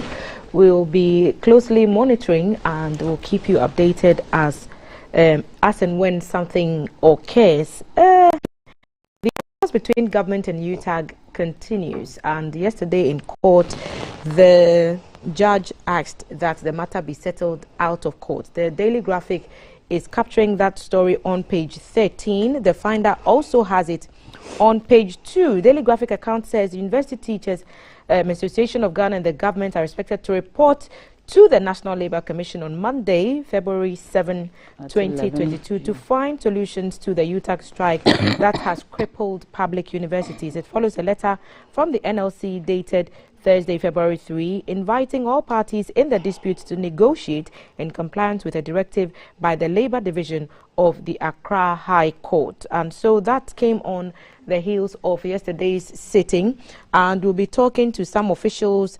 The Finder newspaper also reporting saying the February 10 deadline, of course, is on the horizon, and we want to see what the forward march would be. We're joined by the president of UTAG, and he will be sharing their perspectives with us. Professor Solomon Nunu is on the line. Good morning, Prof.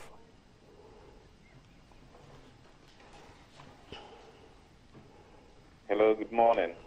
Thank you for joining us, and we appreciate your time with us this morning. We just want to find out, yesterday after the proceedings in court, you actually made the point that you had to consult with members of UTAG before you decide on a way forward. Has there been any progress made since then? Consultation will begin from this morning, where we are holding a National Executive Committee.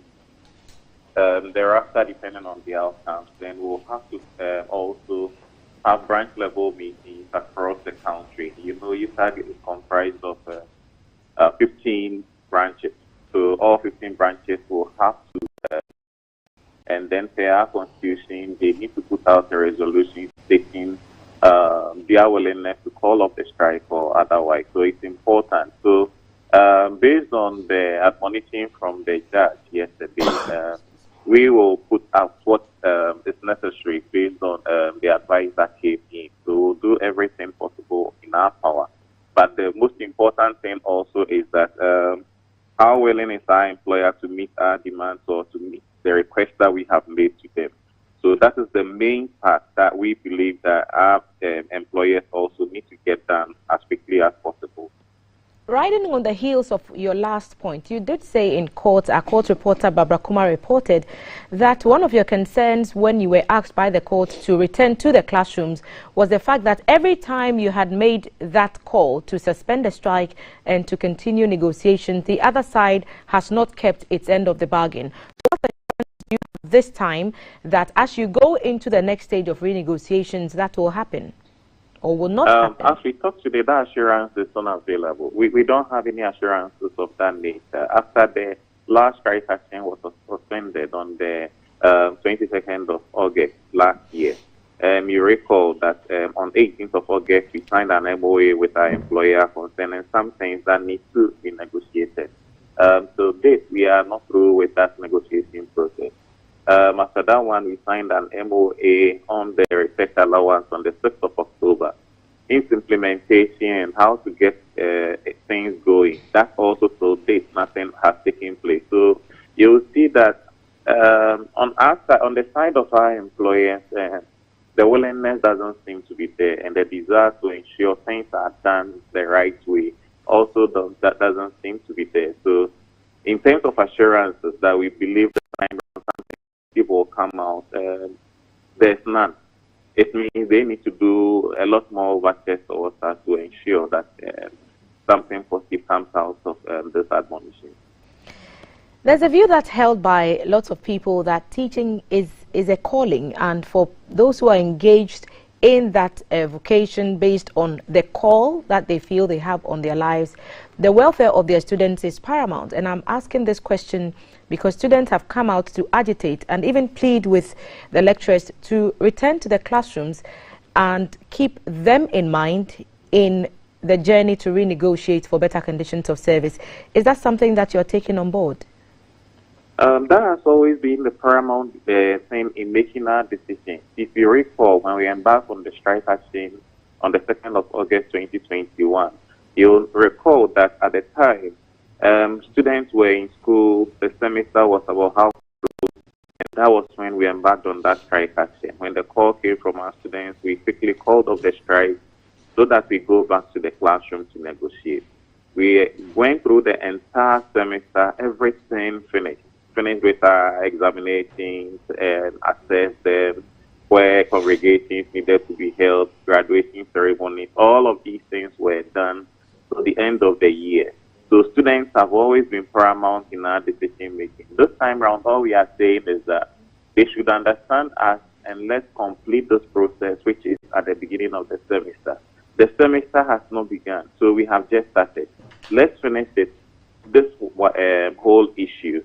Then we go back and continue with our lectures. Because if we don't take care and we get back to the classroom so quickly with no assurances or with nothing done, it means we are only postponing the strike action to another time.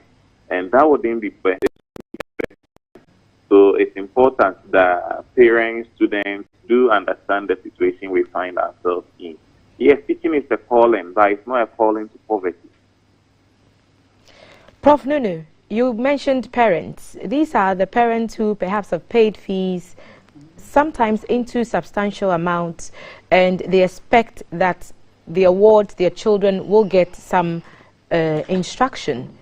What's your word to those parents who also feel the agitation that they've made their end of the commitment, they've paid the fees, they expect that their children should get something which they are not getting?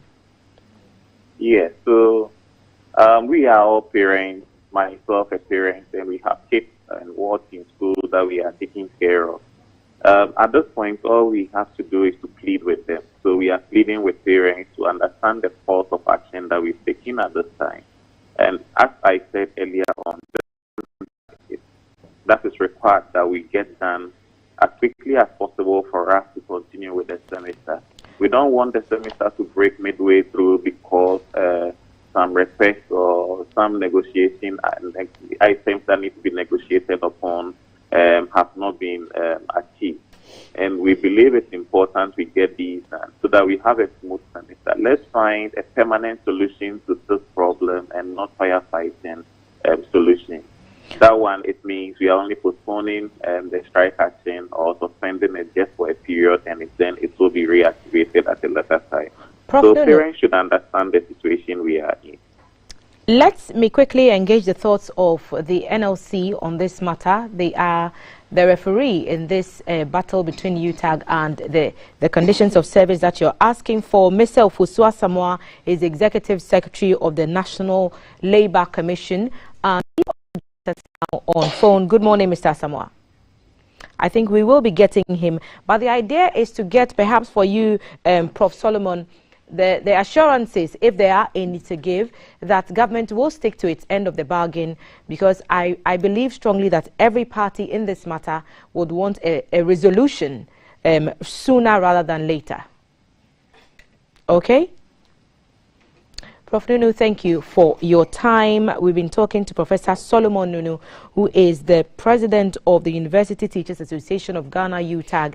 There is going to be engagement with the 15 branches of the association as they try to come to terms with whether or not to suspend or call off the strike as they enter into negotiations with the National Labour Commission. And they are trying to get assurances that government will keep its end of the bargain. So we'll get the National Labour Commission to speak. I'll pick your thoughts on these developments on UTAG. So the last time you were here, I believe that we spoke about it. So perhaps you could make a few comments in the light of what the court yesterday in Accra. Well, I believe that when cases are in court or people they are being arbitrated, I really don't want to give comments that might, you know, turn the tables on either side. So let's wait. Let them go through the process. They've been at it for the past almost 20-something days. And I can tell both sides that parents are not too happy with it. But going forward, let's see what will happen. And then we will all interrogate the subject. Because some of the things they talk about, you know, conditions of service are things you do not want to be discussed publicly. That is why you go into negotiations. But if it doesn't work, then we'll have a public discourse on it so that we can push whichever look is digging their heels into work. Right now we can't judge. We are not the judge. That's why they are in court. So let's see how it will go. Okay. If in the next few days they do not do what they have to do on both sides, then we can bring it out, put everybody's case here, and then we'll all use our common sense, and then we'll judge it for them. The court itself says, you know what, go out and sort this situation out, and then come back and report to me, suggesting that perhaps they want this to be amicable, and they want this to be settled in a friendly manner, devoid of acrimony. This morning I was happy because you know, as a parent, you're going to pay for the wholesale of your ward, and then he or she is just there, which means if there's an extension, then you have to pay more. You know the situation that we find ourselves as a country. It's difficult for parents. So I will plead with UTAG and then government, for that matter, who are there, to look at the concerns of the UTAG. Because I heard one of the lecturers, I read it, that from 2014, that they've been going to talk, and then, which means what the prof said, that they will rather postpone the strike when maybe they don't meet their demands. So I'm sure they should get a middle ground. Nobody should hold an entrenched position, because it's our children that will suffer. We will only plead with the UTAG people, and for that matter, government, for them to sit and the Labour Commission, because I was not happy when they went to court. I wasn't happy at all, because if it's anything at all, if the court has taken the matter, or maybe they be able to resolve it through court process, by all means there will be a loser and a winner, and then we will have peace when it comes to our lecturers. And then, so for me, it's a call in the right direction by the church, by the judge, that they should go and resolve it. And they are meeting on Monday. We are praying and hoping that Monday something positive will come out of their meeting, and then we'll all give glory to God.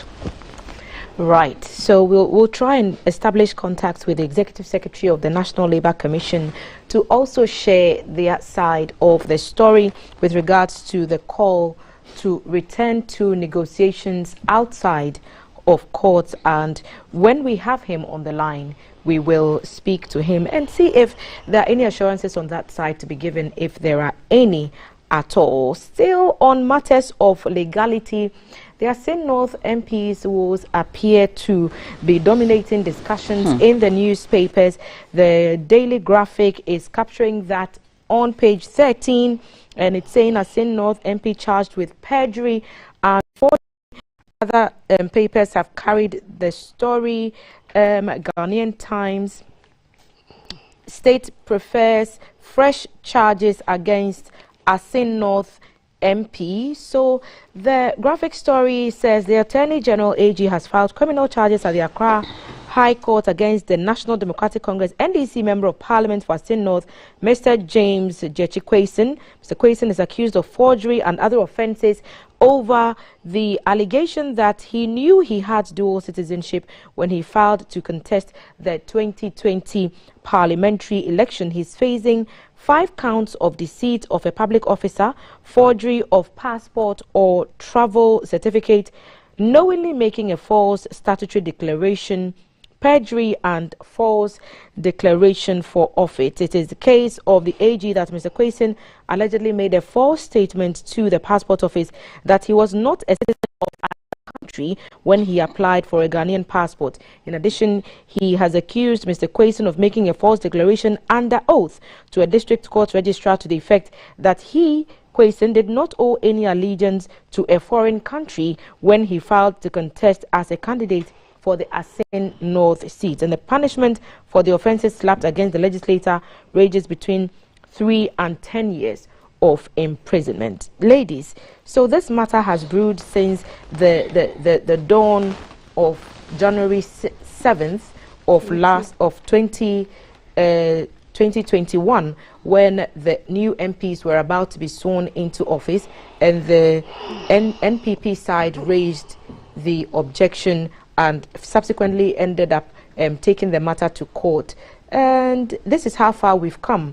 The court, the AG is saying they are going to follow this up, lined up the number of charges they are bringing against the MP. What are your thoughts on this? Well, the MP knew and should know that this was going to happen. And I'm reluctant to call him MP, because there's a high court judgment against him that is asking him not to hold himself as MP for the people of Asin North. He hasn't yet gone to court to set that judgment aside. So as we speak, legally, he's not an MP, he's a former MP. But has his seat been declared vacant? Well, that is what the speaker said he won't do, and declare vacant. But legally, he does that till he goes to court to set that judgment aside. It is on him, and it is in the legal system.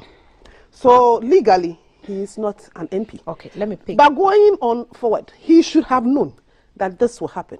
There's a real life example of Honorable Adamu Sakandima. He so rest in peace. And so he should have known from day one. Even in his own party, people protested when he was going to sit. So for me, this is a matter of knowing a slap that is closer to you. He should have received it early in January 7, 2021. He decided to postpone the slap. Now the slap has increased, it has doubled, and it is coming with more force. Haja. For me, you know, Telma, if parties don't look at competence and look at people who are capable of doing the work of a political party or MPship and always go for the highest bidder, that is what we are going to get. Because, as Helen said, we read that there was a protest from his own party. This is somebody who came from Canada. If you are holding a dual citizenship, I'm sure you cannot be an MP per the laws of the country. And I was surprised when I heard the minority leader saying that he filed at the Electoral Commission, and the Electoral Commission did not say anything. But he has also forgotten that it's the same Electoral Commission that took Adamu Sakande's forms, and then he filed to contest for MP, and a businessman in Boku took him to court. I saw how the NDC went to court and made sure late Adamu Sakande was jailed. You see, what is good for the goose is good for the gander. If it is the law must apply. It shouldn't be that this person is different, because we are all being governed by one rule, the law. So if the man is found culpable, why not? The law must take its course. There's nothing like buga buga. We are not going to resist it. Go and fight it in the law court. And in this case, the Supreme Court of Ghana, 7-0, has said that the guy cannot hold himself as MP, and then he should be served directly, since they cannot get the speaker to serve him through the speaker. And even I doubt even if the speaker is there, he will receive it and say, because this is a speaker who has said that he will never declare a seat vacant. You see, we shouldn't do as if machorism and what have you. It is law, and there is not law for ordinary Ghanaians like us to follow. If he knew he wanted to be MP, you know what to do. You know the procedure. You don't start in the middle before you go and start doing it. That was what Adamu Sakande did. And then they used it against him. So why is it that it cannot be used against the Asin North MP? Former.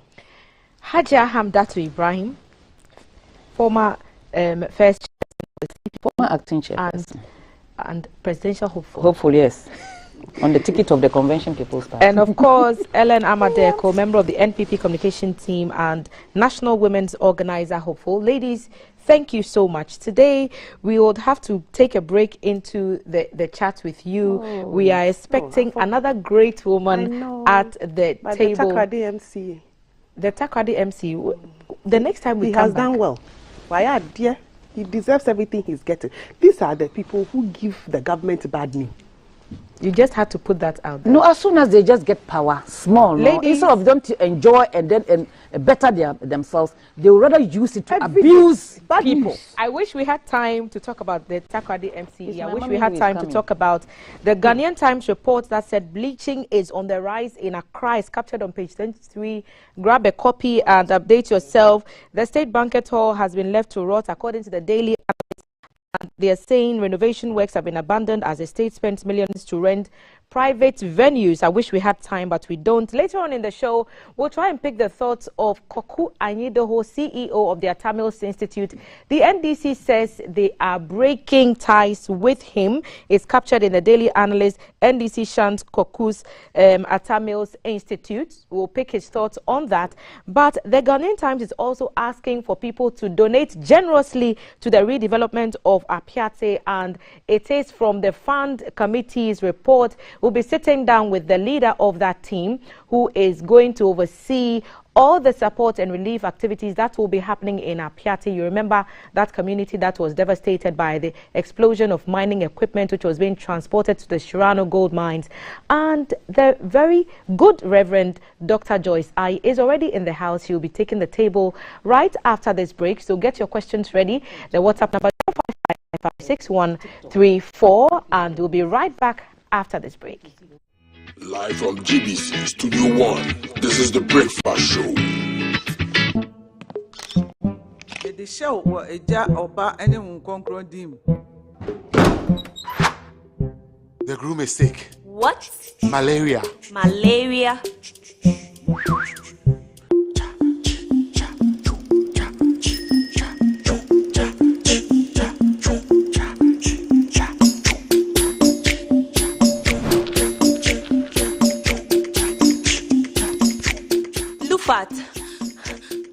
Lufat.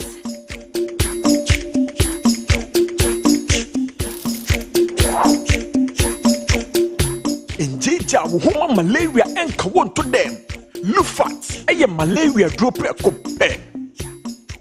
And now you may kiss the bride. And research center and I Lufat. Lufat, a two malaria sententem. FDA, I should say a day in Kratoi Ajatum. Oh, today he has been extra sweet, and the way he looks at me. I have done everything by the book. It's on. Hey, but I have to get some condoms, Charlie.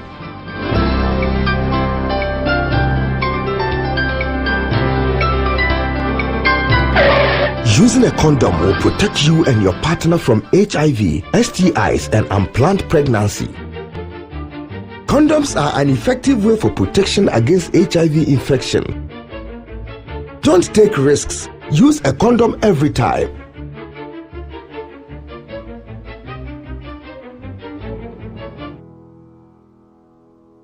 Always come prepared. That is brought to you by the Ghana AIDS Commission and Ghana Health Service.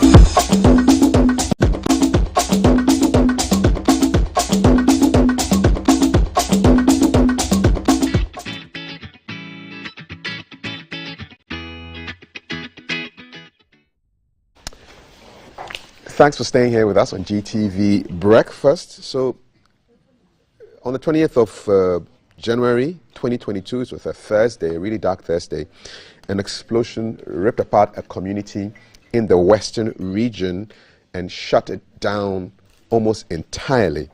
How do the people of the community of Apiati bounce back to life? There's a responsibility that is on all of us to help them bring back normalcy to their lives. And what will your contribution be to this effort? A couple of days ago, a support fund was set up to help with raising funds for the people of Apiati who were devastated by the explosion. And it's called the Apiati Support Fund. And with me is Reverend Dr. Joyce Ayi, who is heading this group of people who have a daunting task to perform. Reverend Dr. Joyce Ayi, good morning. Welcome to the show. Good morning. It's good to have you. It's good to have you. Yes. I haven't met you this whole year, so Happy New Year. Happy New Year to you too. Yes. Always glowing. You're used to doing a lot of humanitarian work in the field that you find yourself, but this is on a whole new level. I wouldn't even call it daunting, onerous, because daunting puts like an impossible twist to it. Onerous, heavy. And we're going to use you and others to make sure it gets that. It's onerous. Mm-hmm. It is onerous. Looking at the pictures that were on our screen from that time until now, I mean, what went through your mind? Or what goes through your mind when you see the pictures from Apiati? You know, it's like, should this happen? Mm-hmm. But then it has happened. What is so good is that it happened during the time when most people were away at work on their farms and so on. Otherwise, it would have been devastating. But you know, if we don't take it, we won't talk about how to get money for this. So, indeed. So this, just give us a sense of who is on this team. Who are these fundraisers that you are heading to bring money to support Apiati? Okay, so the 5-member committee is made up of Tetrete Okuamwasechi II, who's the Omanhene of Wasa Amenfi traditional area. And then there's Mr. Philip Uriredu, managing director of the bank. And then there's Dr. Antoinette Tsibudako, Senior Lecturer, University of Ghana, and Mr. Suleiman Ukone, Chief Executive, Ghana Chamber of Mines. Okay. And then yours truly. Indeed. Excellent. And so how much are you supposed to, how much do you want to raise for this particular project? We haven't set a target now because the committee that is planning the reconstruction has just been established. It was established yesterday. From let me read a little from, I think, what is required of them, and then we can put things into perspective, because I think they are, oh no, I don't have it here, but I think they are to plan and design, reconstruct a green city which is eco-sustainable. And so we'll have to wait for them to give us a plan. But it will be in the millions. It will be in the millions of dollars. Bank of Ghana doesn't want us to use dollars, but we use it only to put things in perspective. But it would definitely be close to $30 million times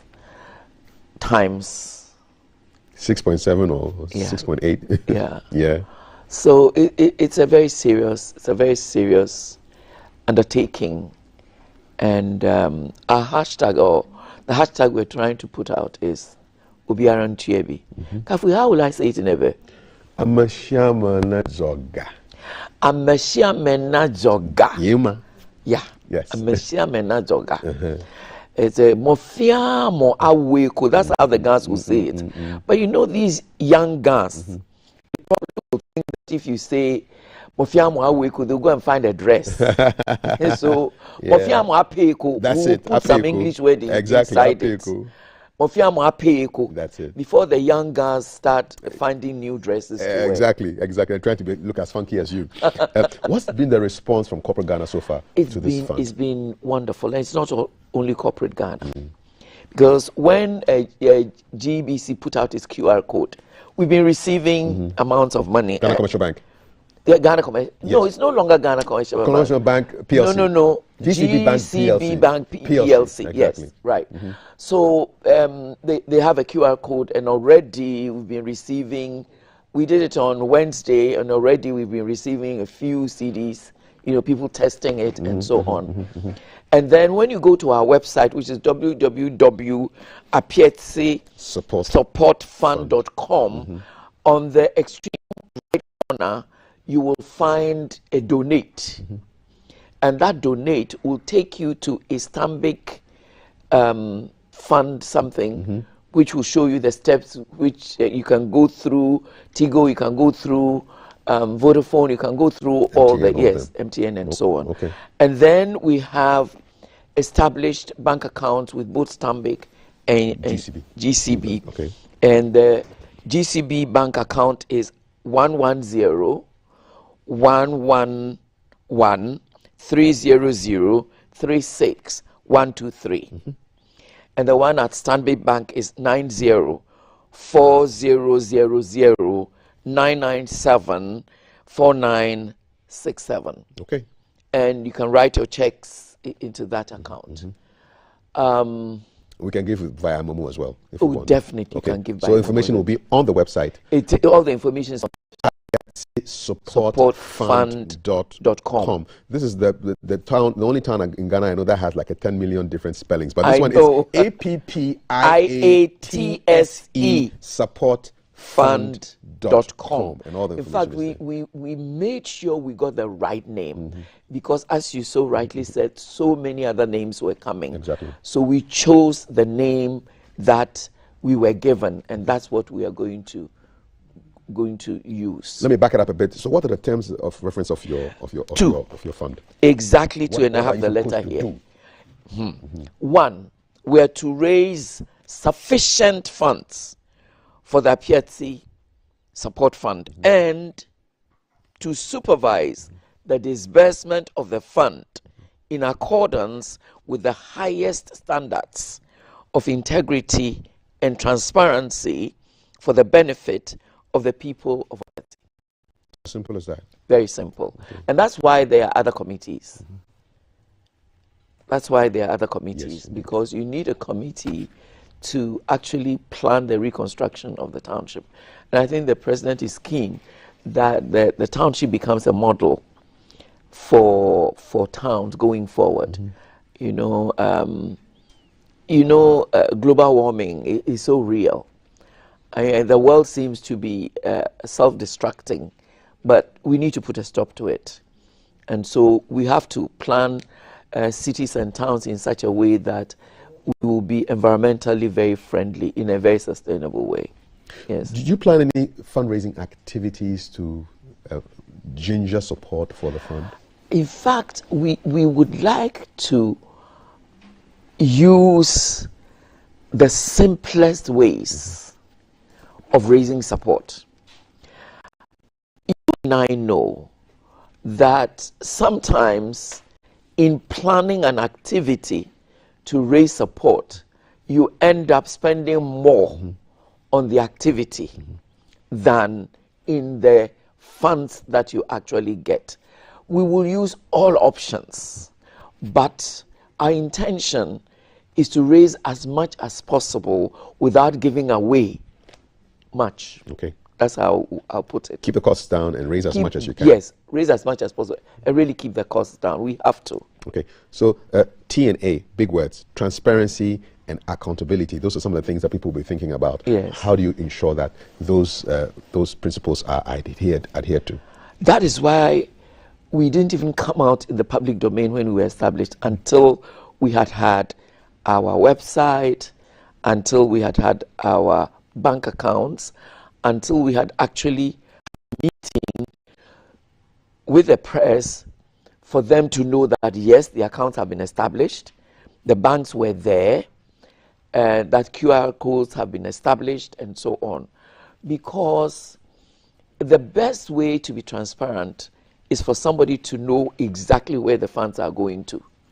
And then when the committee that is going to use the funds start making requests, we will also make it public. What we intend to do also going forward is perhaps to ride on what the COVID-19 fund did by putting the names of all those who have made payments in the public domain. I remember reading somebody who had actually paid 15 CDs and the name was there. I was so thrilled, So if we say Obiara Ntebi, Nejogade. Mofiamo apeko. Then anybody who pays must know that they have been recognized. Okay. So that is something else we're going to do. And we are doing this for the people of Apiatsi. Do you reckon they'll be needing a lot of psychological counseling? Oh, they have. They will do. And I'm so glad that right at the beginning, a day after, the Ghana Association of Psychologists or Psychological, they immediately went there. And I think church counselors have also, done. This kind of trauma is something you cannot live down without assistance. Can you imagine? People would be having nightmares.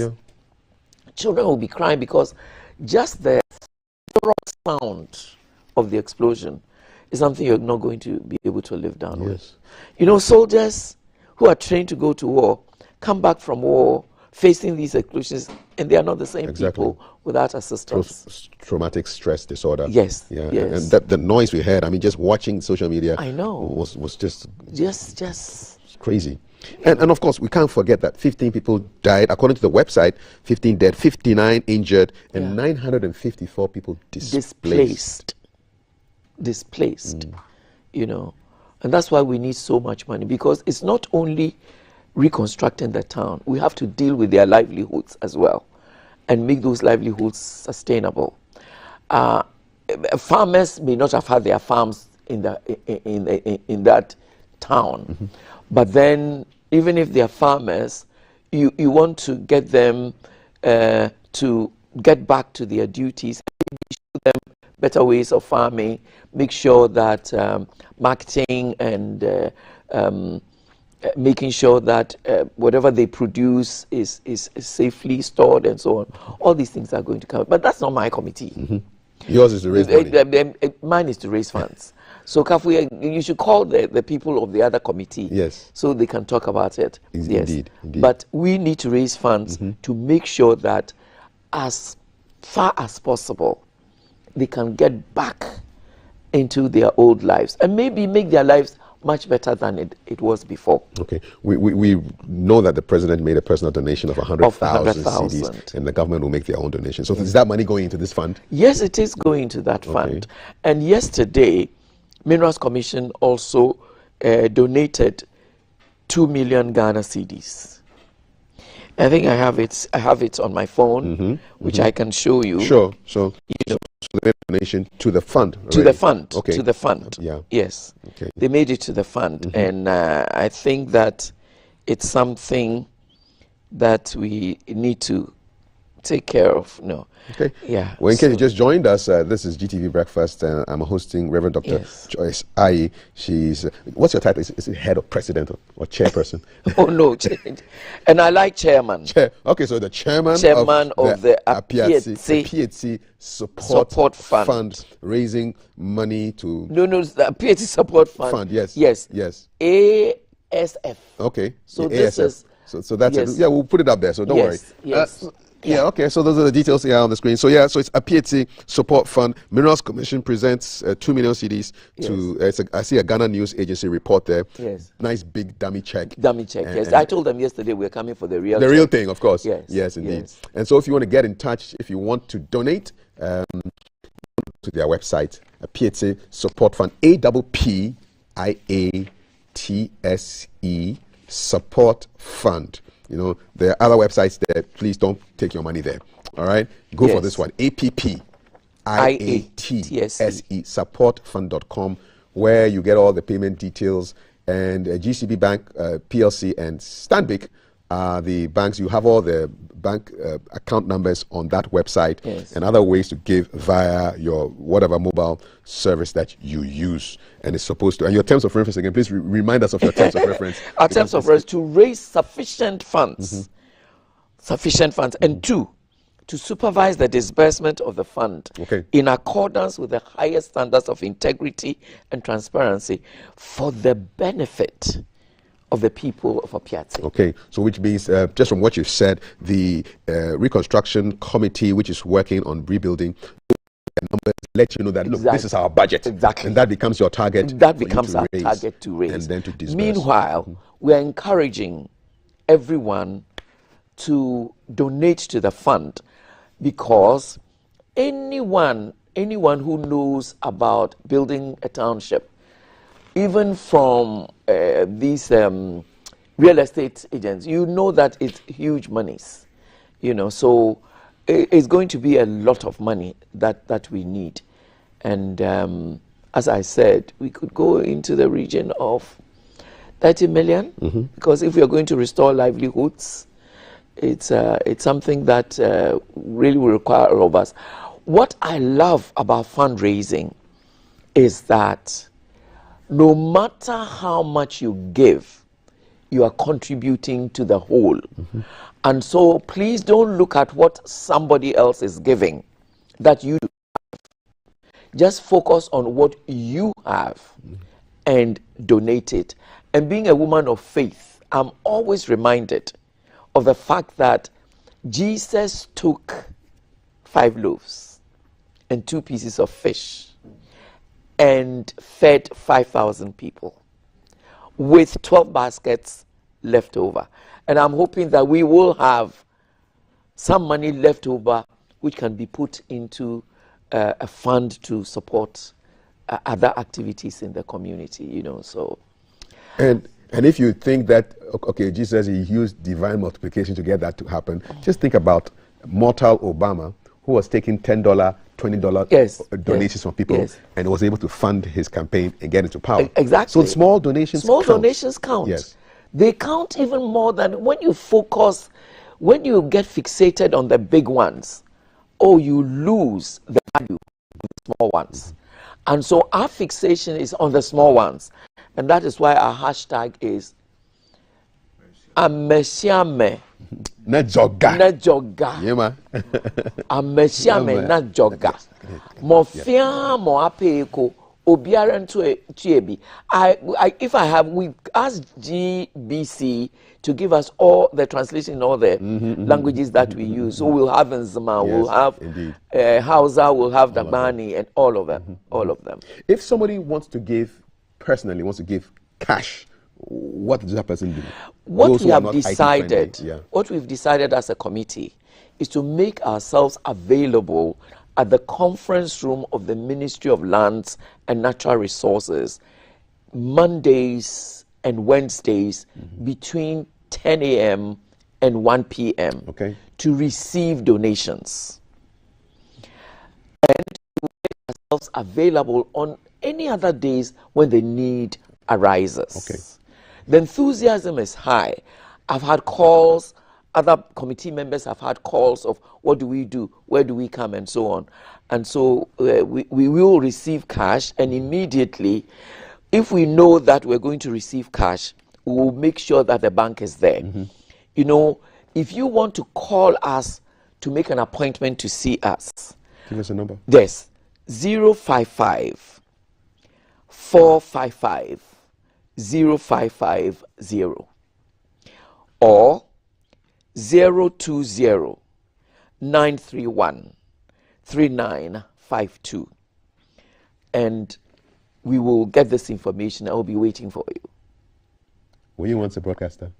Well, I have done a lot with You announce the numbers very well, very clearly. You come to a guest show with us. All right. It will be our pleasure. Definitely. What's your final word for people who are watching you and want to be part of this action? My final word is tragedies occur. Nobody looks for them, but they occur. And what has occurred in Apietsi, God forbid, though, could occur anywhere.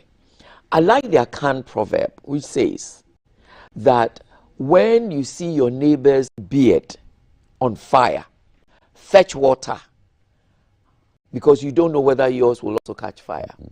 And for me, the water we are fetching to make sure our beards don't catch fire is the donations that we're making. Because the donations we make will make a lot of difference to the community. Their lives will be better. And then this sense that life can be better, even at is very important. Going forward also, the minister has said, it's time to look again at regulations and so on and so forth. So it's time for Ghana to also look at itself and the way we do things. Make sure that as much as possible, safety becomes a very important issue. I'm saying this because there are a lot of boshadze people. When the vehicle caught fire, people were interested in taking selfies and pictures. It's good to be a journalist on the spot and send them, but not on a dangerous time, at a dangerous time like this.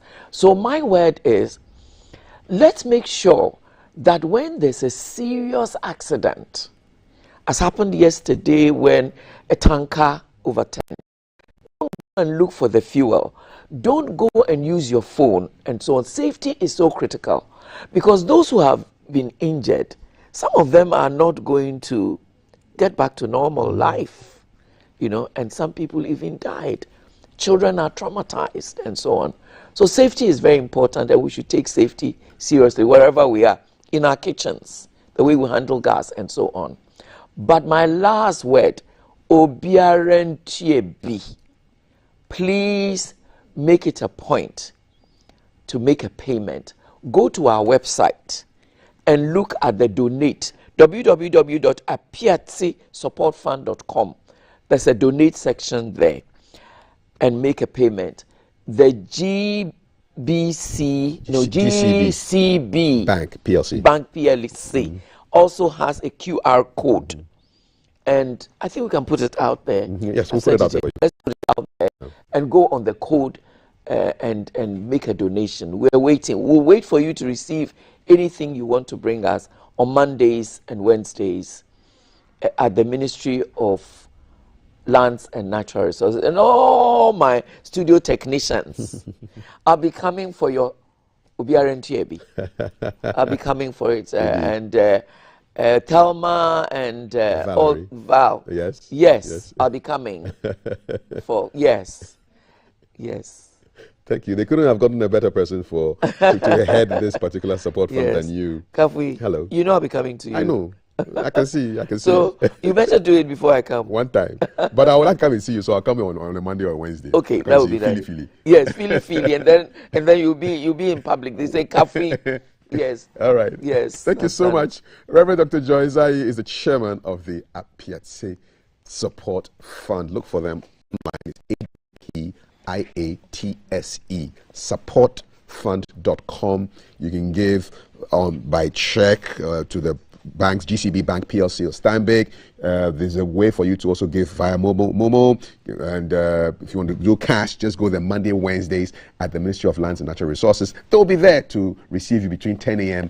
and 1 p.m. Let's help to reconstruct this community. Thank you so much. Thank you, Kafui. Enjoy your weekend. Will do. All right. And don't go anywhere. Keep watching GTV Breakfast. There's a lot ahead that you do not want to miss. It's 8:27 and the hashtag is GTV Breakfast. Stay with us.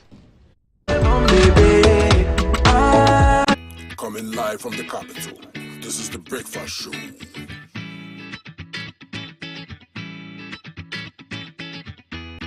Coming live from the capital, this is the Breakfast Show.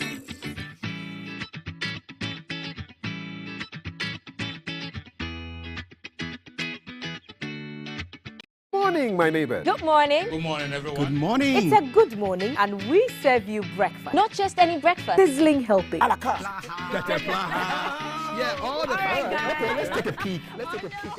I brought my spine. There are certain things that we do to help the children with their brushing. And there's much more on offer on GTV Breakfast. You want it served buffet style? On-site restaurant. Complimentary breakfast? Off of your plate should be vegetables. So in my lifetime, I haven't seen Ghana Black Stars win an African Cup. Can I show what is written about? Yes, definitely. Where's the camera? Stand and tell. So what's your pleasure, Dan Botras, at that time of the morning?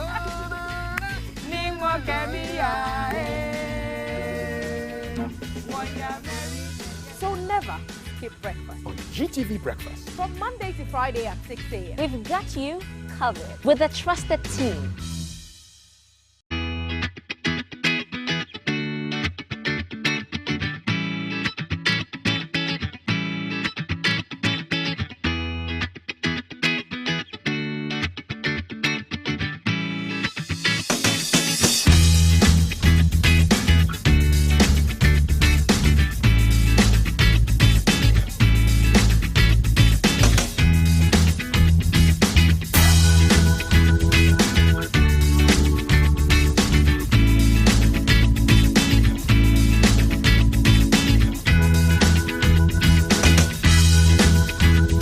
We are keeping an eye on the situation around the Vienna area. Our guy Alan on the ground is telling us that there's a fire outbreak, so we are heading there via technology right now to Alan, and he'll be giving us the details. We are hearing there's a fire in a building around the Vienna. Okay, Alan is on our screens. Alan, what's happening? We see a crowd. What's happening? First, is everybody safe? And is the crowd supposed to be there in the first place? Good morning once again, Valerie, and welcome to the Kwame Nkrumah interchange area. I am specifically directly opposite the Loom Art Gallery, and so for those who are familiar with Circle, the Loom Art Gallery has the East Cantonment Pharmacy adjacent to it, and directly opposite it is a house in yellow, one of the very old buildings around the Kwame Nkrumah Circle area. This house is currently on fire, and what you can see is the fire tenders doing everything they can to bring this fire under control. The building is also slowly, even as it's being tackled to bring the fire down, physically you can clearly see this building slowly tumbling down. we tried to find out what may have caused or what must have caused the fire. At the moment, we're unable to say, but what we can confirm though is this house next to the old Tania Tobacco, about 20 meters away from the Vienna city, is on fire, and we're told by people around that there's supposed to be a certain funeral taking place in this house today, but in the current circumstance, this can't be. I hear a woman in the house who happened to be in the house when the fire started, granting an interview to some media houses. I'm going to spin around quickly and try and, get whatever the situation is. I'll try also to speak to directly to GTV Breakfast Group. Let me go to her quickly. Madam, GTV, good morning. Toyota. Mini large in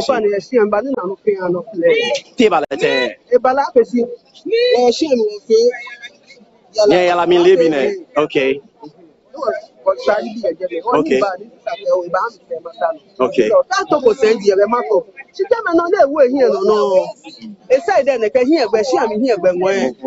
That's what boys to be. They put a boy shout to my girl. That's when they go in. Two and shy. Now, boy, many lay. No matter it's an archer. I want a chop. Then about, then never. Two and no more. Never went by the machine. And you feel no. I can't do any of you. Let the machine. Two and one.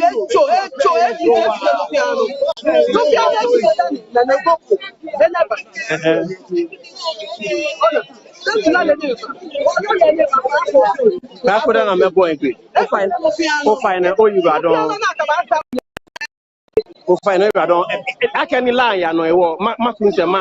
She can't be no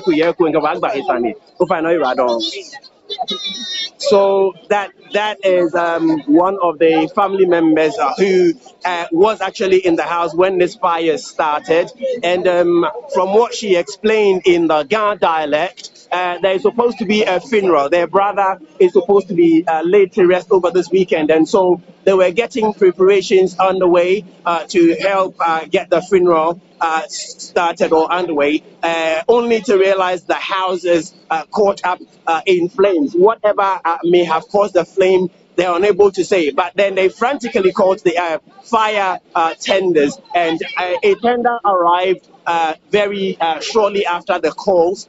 But it came with an empty fire tender, and so they had to just sit around or stand around and wait until another fire tender, fire engine, which had water in it to try and fight the fire somehow. What she told me categorically is that even though a fire engine arrived earlier, there was no water in the fire tender to fight the fire. What you can see is the fire really gaining some more steam. Only God knows what may be fanning this flame as it now. But the fire service are asking people to step back again because the building is somehow seen clearly to be crumbling down slowly.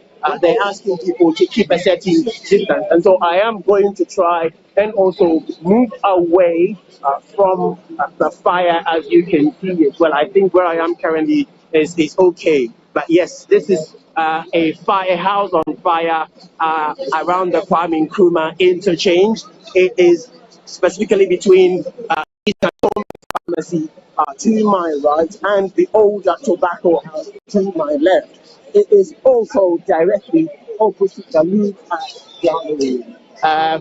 This house is one of the very old buildings, arguably, around this neighborhood, and it's on fire at the moment. So sad the state, the family has a funeral, and they're having to wonder how this will be done. You clearly can tell from the woman I spoke to, who is a member of the family, from the way she spoke, they are in a certain state, and Again, we're stepping back. That's a blast from the fire. People are ducking down. Alan. You should see, let me, sorry, but I'll try and pan on and see if I can get reactions from members. Alan. Yes. Alan. Each time there's a blast, you see people trying to duck down. Situation at the requirement. Alan, can you tell us, have you been able to speak to any of the fire service personnel? Have you been able to speak to any of them? Try and see if I can speak to any of the fire officers. Right. At here. I doubt very much if they will speak to us. It is against their work ethic. It is against their work ethic to speak to the media, especially when there is an unfolding emergency. And so I will not necessarily put any of them on the spot. If they do, it will be a breach of their work ethic. Their immediate focus should be getting the situation under control before they brief the media. And so I will try and respect that and keep to what we're doing currently. If you have just joined this live view or live pictures, you can see our pictures coming to you from the Kwame Nkrumah Circle Interchange area. So if you're leaving the Kwame Nkrumah Circle Interchange area, that means you're on the Independence Avenue from the interchange towards Adabraka. You have this building after the Vienna City.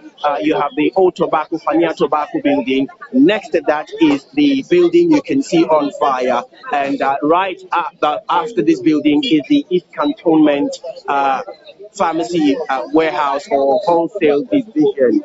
This house, as we understand from the very beginning, has a funeral arrangement somehow ongoing until suddenly all you could see is fire. You see the firemen really very busy at work trying to tame or control that fire.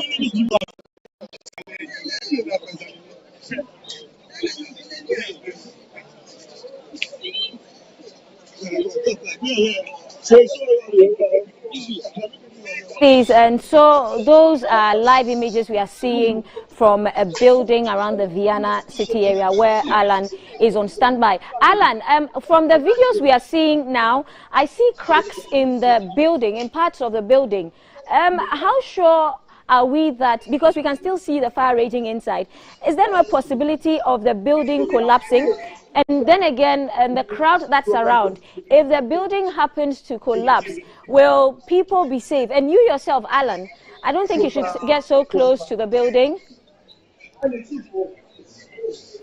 And so these are live images from a building that's on fire now around the Vienna City area in Circle, and that's where we are keeping an eye from.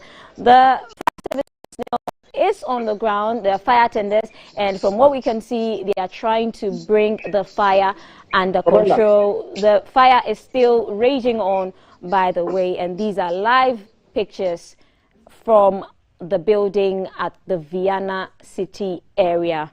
We can see the fire service personnel on site trying to bring the fire under control, and so the images you're seeing is live. Righty, the hashtag to follow is still GTV Breakfast. We'll take a quick break. When we come back, T is going to have a conversation with Mr. Koku Anidoho. That's coming on after this break. Coming live from the capital. This is the Breakfast Show.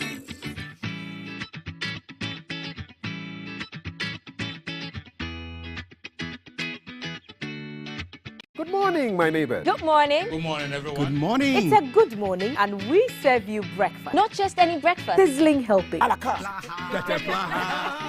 all the time. Okay, let's take a peek.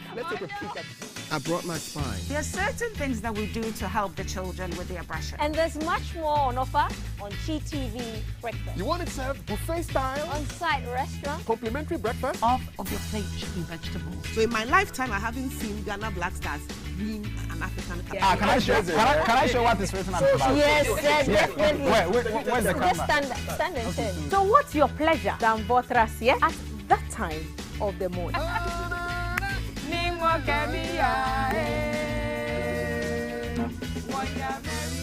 So never skip breakfast. On GTV Breakfast. From Monday to Friday at 6 a.m. We've got you covered with a trusted team.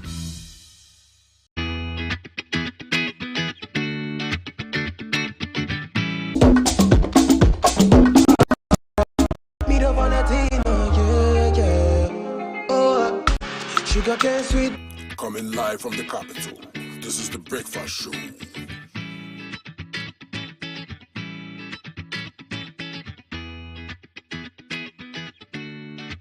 Good morning, my neighbors. Good morning. Good morning, everyone. Good morning. It's a good morning, and we serve you breakfast. Not just any breakfast, sizzling healthy.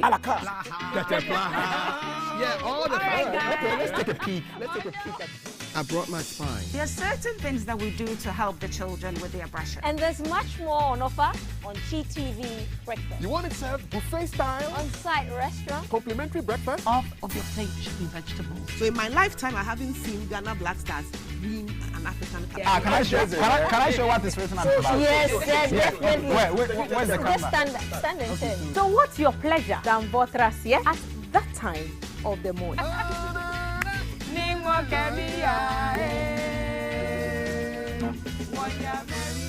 So never skip breakfast. On GTV Breakfast. From Monday to Friday at 6 a.m. We've got you covered with a trusted team.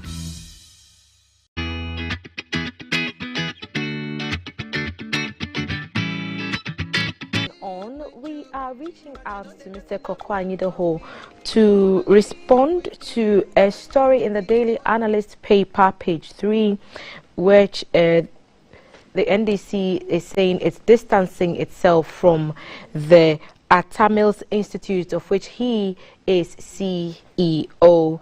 Good morning, Koku, and welcome once again to GTV Breakfast. Good morning, Thelma. So I'm reading this story on page 3 of the Daily Analyst, and it's quoting the Deputy General Secretary of the NDC, Mr. Peter Boama Otokuno, who says that the party has no business with the institute henceforth. What's your response? Well, Thelma, thank you very much. Good morning and a happy new year. Same to you. Great. I am not too sure the paper is saying the right thing. Yeah. And so that's just to sell that front page. I don't think that's what was said. A question, well, I think I heard the gentleman in question speak. He never mentioned Atamils Institute. Right. But of course, never mentioned Atamils Institute, and just said that, well, he recognizes the event that he attended.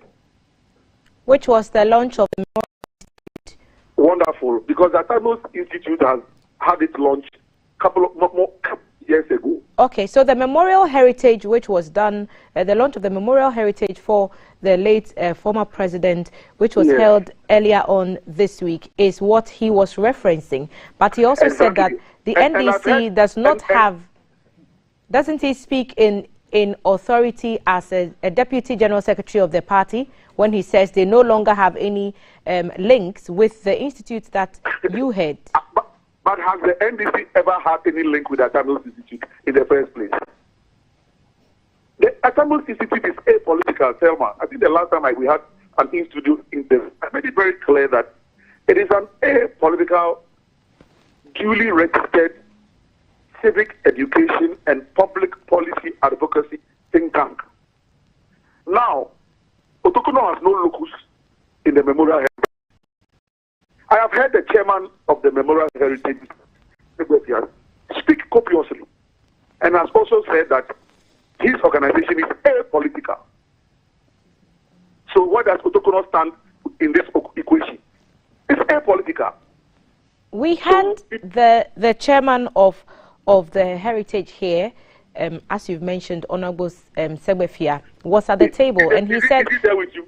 he's not here now, but we had him earlier on in the week, and we brought up this issue of what appears to be a similar dream and vision that you are spearheading, and he made us understand. I think the word he used was Atamils is an ocean, is what he said, if I'm paraphrasing, and everyone can fish from that same well of wisdom. And Alex was the coordinator when I was head of communications at Cuckoo Hill. Alex was deputy communications spokesperson at the presidency. Alex carries a lot of weight.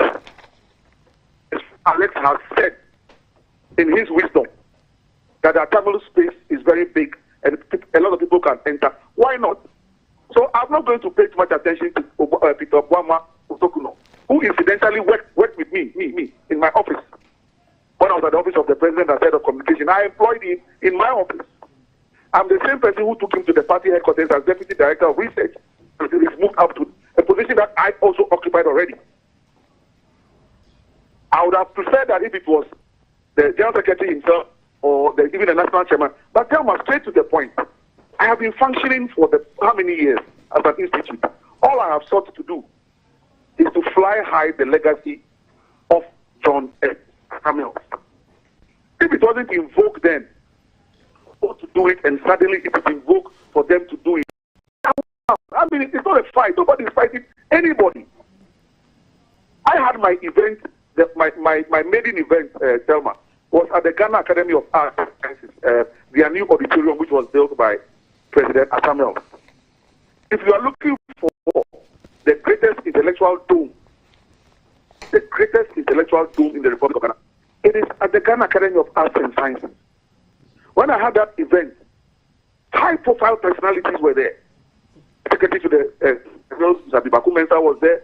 National Security Advisor to Mills, General Dulu was there.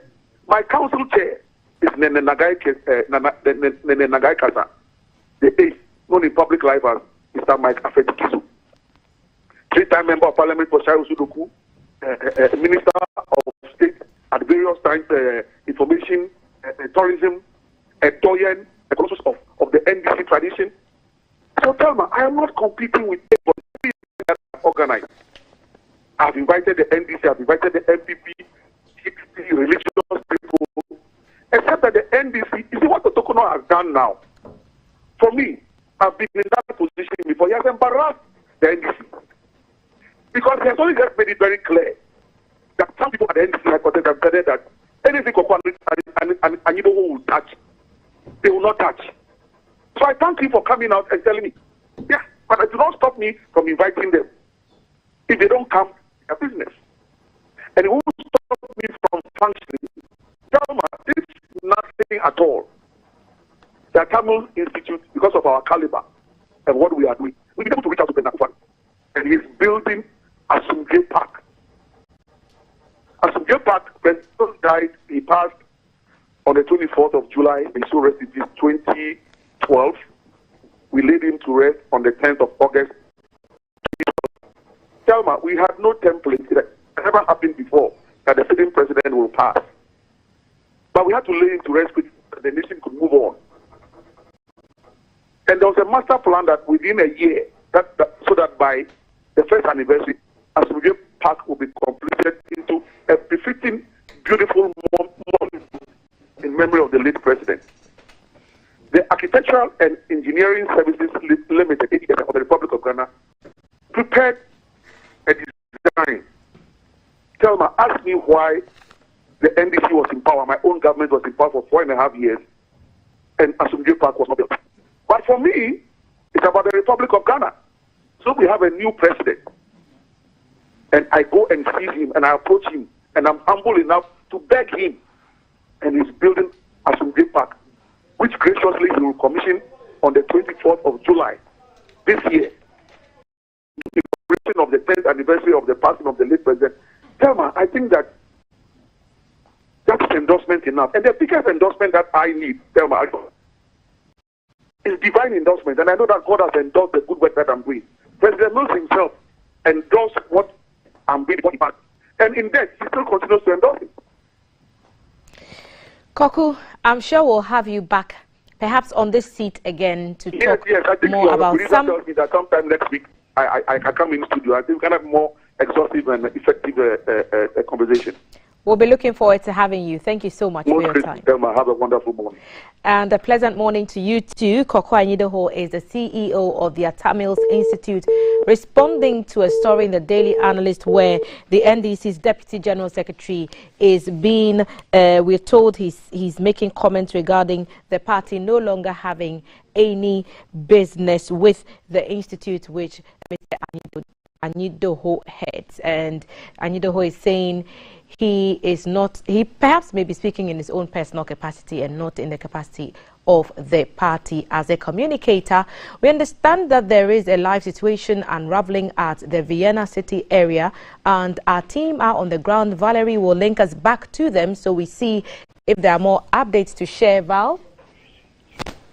Yeah. Thank you. Okay, we're keeping an eye on an area, Okwegono, where with Jay, and residents from that area are saying that they are facing some sort of artificial drought. And so we'll be going to Jay pretty shortly. But remember, the show is made possible by Awake Purified Water. Every time you buy a bottle of Awake Purified Water, a fraction of that goes to the Cardiothoracic Center. Also, Adonko Next Level Energy Drink and Credit Lending, responsible for the Yellow Couch segment, and they say lending is made easy. And so we're going to go to Jay, who is on standby right now, and in an area near Okwegono where residents say they are facing some sort of artificial drought. And so we'll go to him now and see. Jay, good morning. Okay, so Jay's already on the beat speaking to some residents. Okay, so we'll get back to Jay in a little while. Meanwhile, I think DJ Tisco is also in the house, our in-house DJ. He's in the house ready to set the tone right for the Friday, and we'll be having a conversation with a group that's a bit religious. That's on the Yellow Couch segment, and there's a conference coming up, and so we'll have people telling us what the conference is all about. We are live on Facebook as the Ghana Broadcasting Corporation, live on YouTube as the Ghana Broadcasting Corporation, and if you use the hashtag GTV Breakfast, you find us on Twitter and Instagram. That's the hashtag to follow. We'll be right back. From GBC Studio 1, this is the Breakfast Show.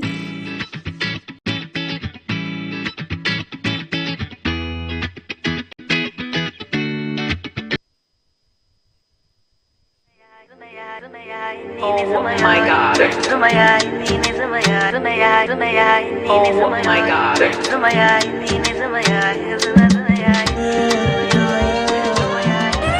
Coming live from the capital, this is the Breakfast Show.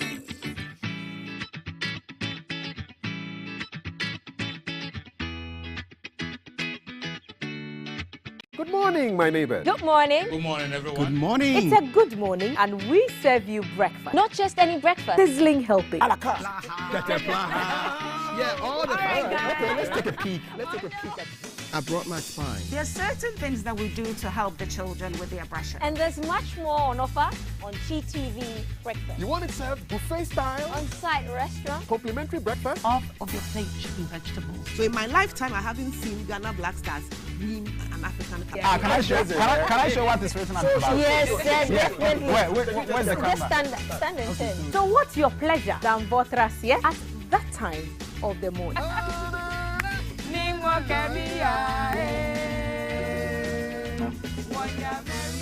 So never skip breakfast. On GTV Breakfast. From Monday to Friday at 6 a.m. We've got you covered with a trusted team.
Live from GBC Studio 1, this is The Breakfast Show.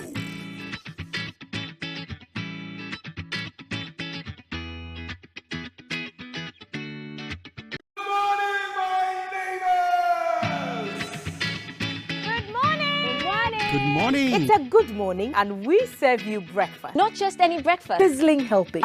And there's much more on offer on GTV Breakfast. So what's your pleasure than Votrasie at that time of the morning? You want it served buffet style, complimentary breakfast? On-site restaurant. Or room service? We've got you covered. From Monday to Friday at 6 a.m. With a trusted team. So never skip breakfast. On GTV Breakfast. Coming live from the capital, this is The Breakfast Show.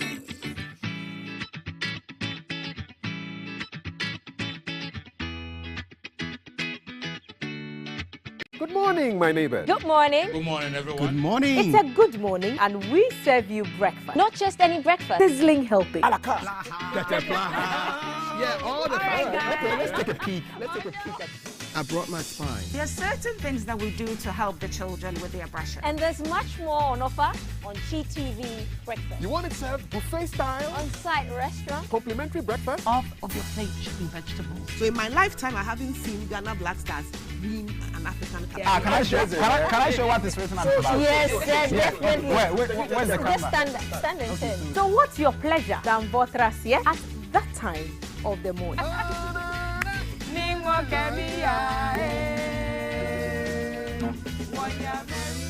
So never skip breakfast. On GTV Breakfast. From Monday to Friday at 6 a.m. We've got you covered with a trusted team.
Live from GBC Studio 1, this is The Breakfast Show.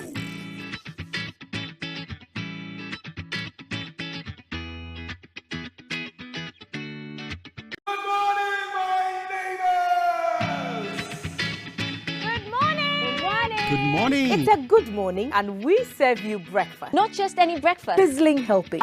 And there's much more on offer on GTV Breakfast. So what's your pleasure than Votrasie at that time of the morning? You want it served buffet style, complimentary breakfast? On-site restaurant. Or room service? We've got you covered. From Monday to Friday at 6 a.m. With a trusted team. So never skip breakfast. On GTV Breakfast. Coming live from the capital, this is The Breakfast Show.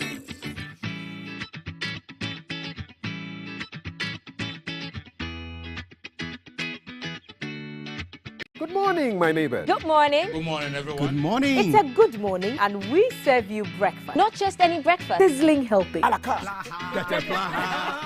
all the time. Okay, let's take a peek.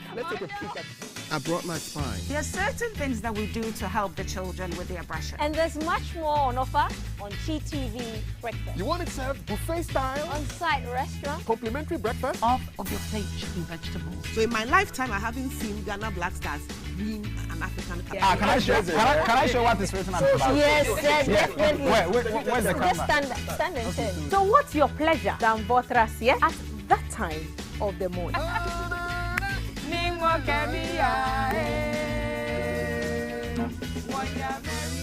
So never skip breakfast. On GTV Breakfast. From Monday to Friday at 6 a.m. We've got you covered with a trusted team.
Live from GBC Studio 1, this is the Breakfast Show.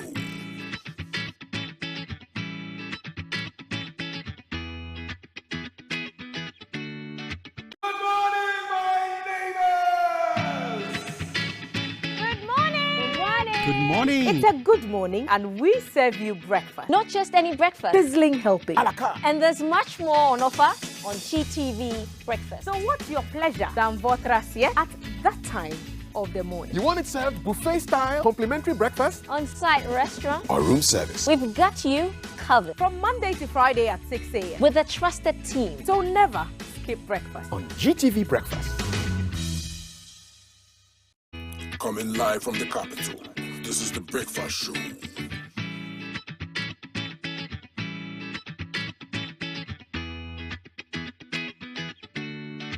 Good morning, my neighbors. Good morning. Good morning, everyone. Good morning. It's a good morning, and we serve you breakfast. Not just any breakfast. Sizzling helping. Yeah, all the time. Okay, let's take a peek.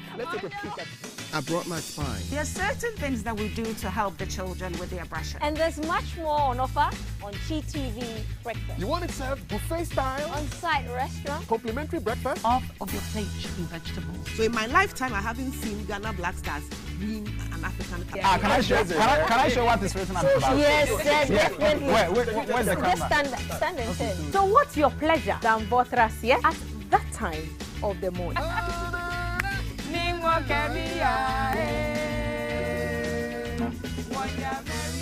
So never skip breakfast. On GTV Breakfast. From Monday to Friday at 6 a.m. We've got you covered with a trusted team.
This is the Breakfast Show.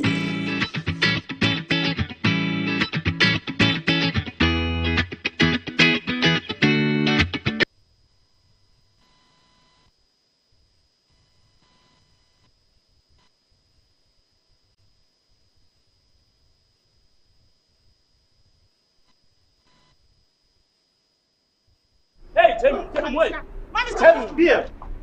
They ma worry me. What you? Oh. Now, Buga, nothing. Senior, name me any more cut down. My business is a collapse. My house are bounced. So, won't take quick credit, Inga? Quick credit? Yes, quick credit. Who pesika? Eddie start here, you may be. Who here be seen Eddie a true with you? We are government and a private worker. Who pesika they are till hot so? We are Busumi Juma. Who here Sikadia be been tempered so? Quick credit, we more loan and what you are in Kakaka. Now, and let just some Cassian say. A collateral free loaner, susu, savings, account opening, and a deposit as MBN. You hear me say, Wagana card. 2022 year, 1 year Juma, now one hour young. Who need excuse here? Credit was 03022 00390 and 05969 20833.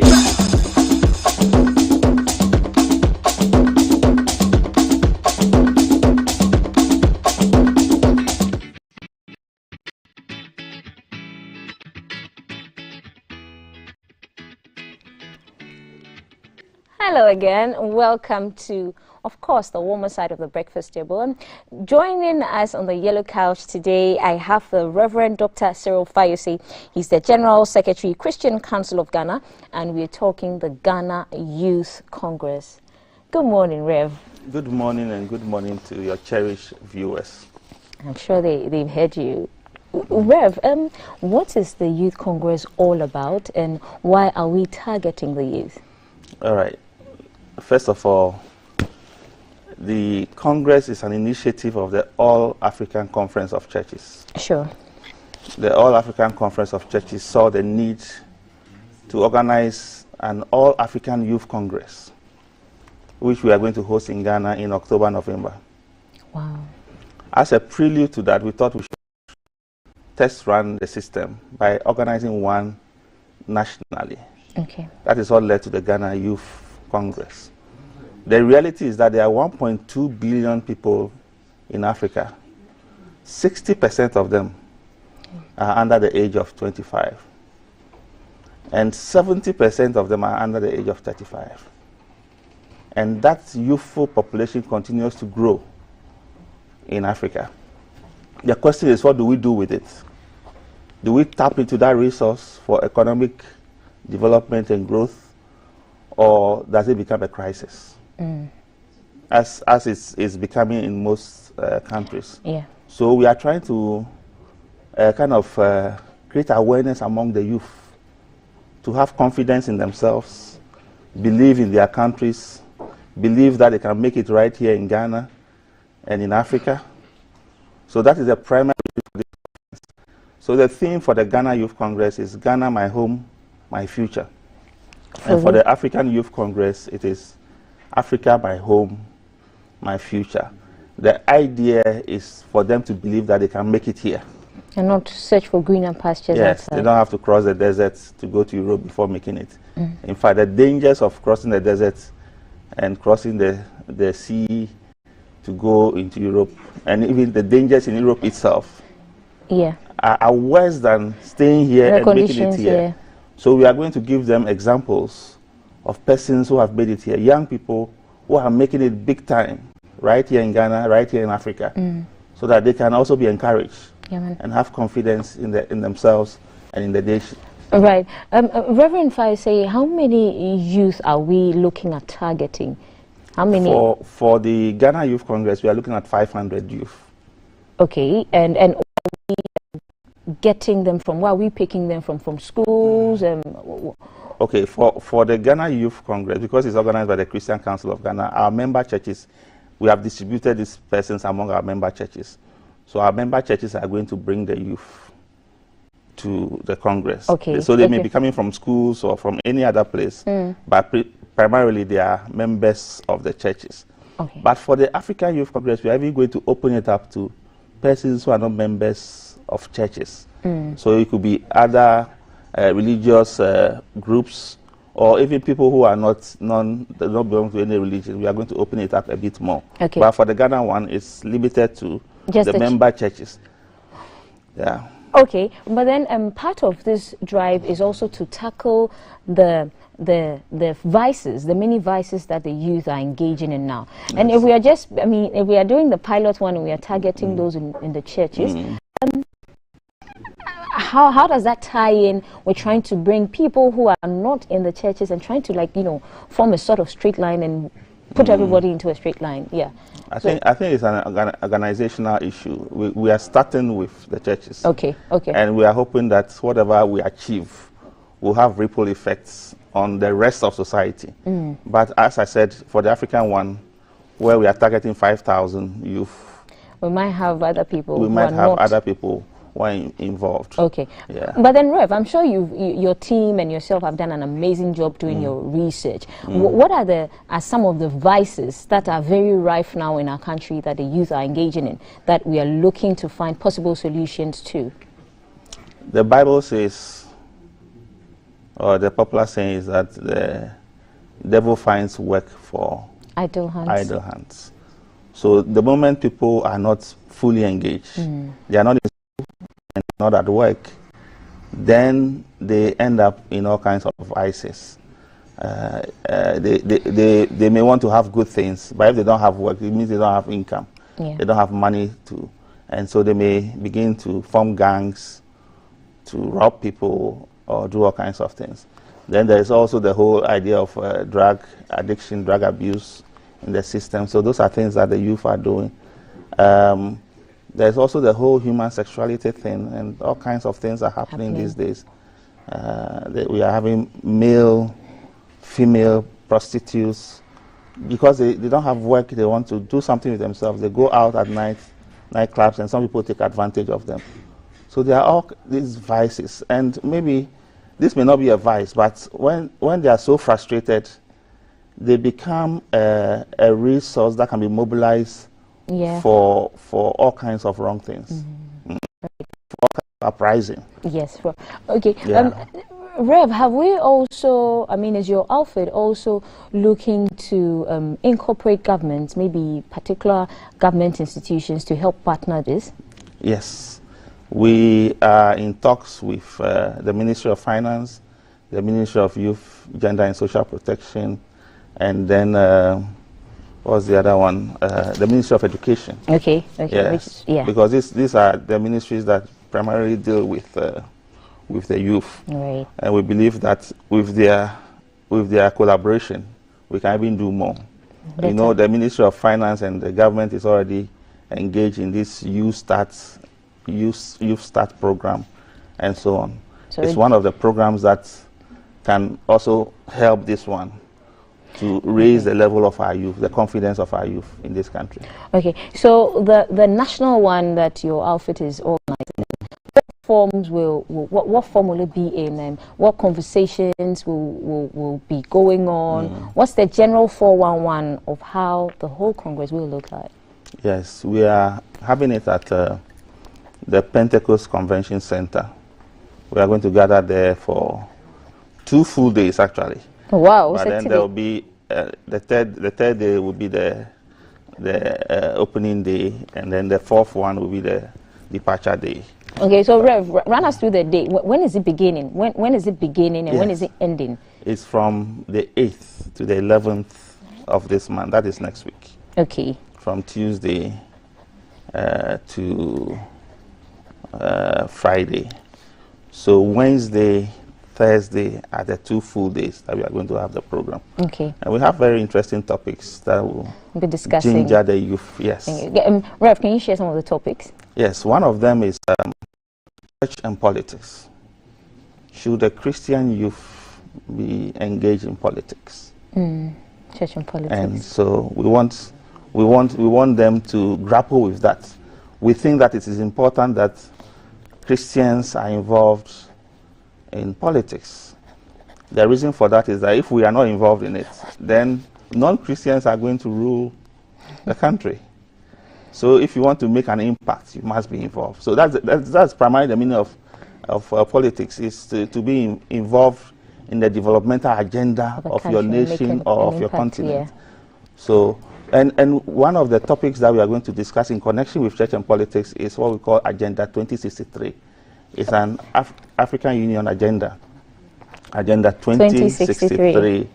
And Agenda 2063 is, I think it says something like their theme is Africa, my future.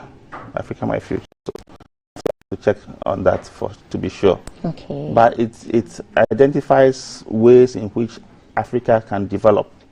So we want to discuss all those with the youth. Okay. Now, Rev, will there be any special invitations? Would there be a link that those of us who cannot be there physically present join via online virtual? Yes, we are going to stream all of this live on a number of social media channels.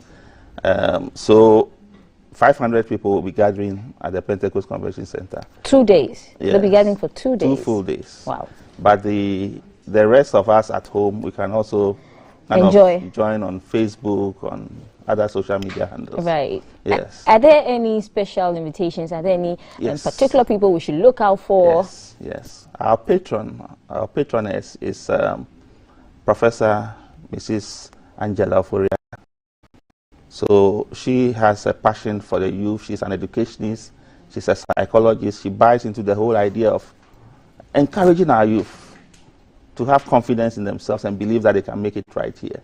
So she is the mother of the entire program, and she'll be there. She'll be in charge of affairs throughout the entire 2 days. Right. Rev, if I ask you that, is there a social media handle where we can follow to get more information, Rev? Unfortunately, is it readily, it's not readily available. My colleague is not here. He is the social media person, right? Yes, but I'm sure we are going to stream it live on Facebook and the others. At least we know, wherever app we know we'll stream it live when it's getting close to and YouTube. And on YouTube as well, yes, yes. Right? Rev, in closing, what would you want to tell the youth who are watching us and who might be interested in this Congress? Yes, we want all youth, even though this is a Christian program, all youth, because what we are going to talk about affects all youth. The development agenda for Africa, for the nation, affects all of us. The issues of youth unemployment, job creation, wealth creation affects all youth. So we want all youth to join us. If you can come to the center, of course you can come to the center because it's limited to 500, to join us on the social media. Yes. So that we will find ways to make Ghana our home and our future. We'll be proud in our country and in ourselves.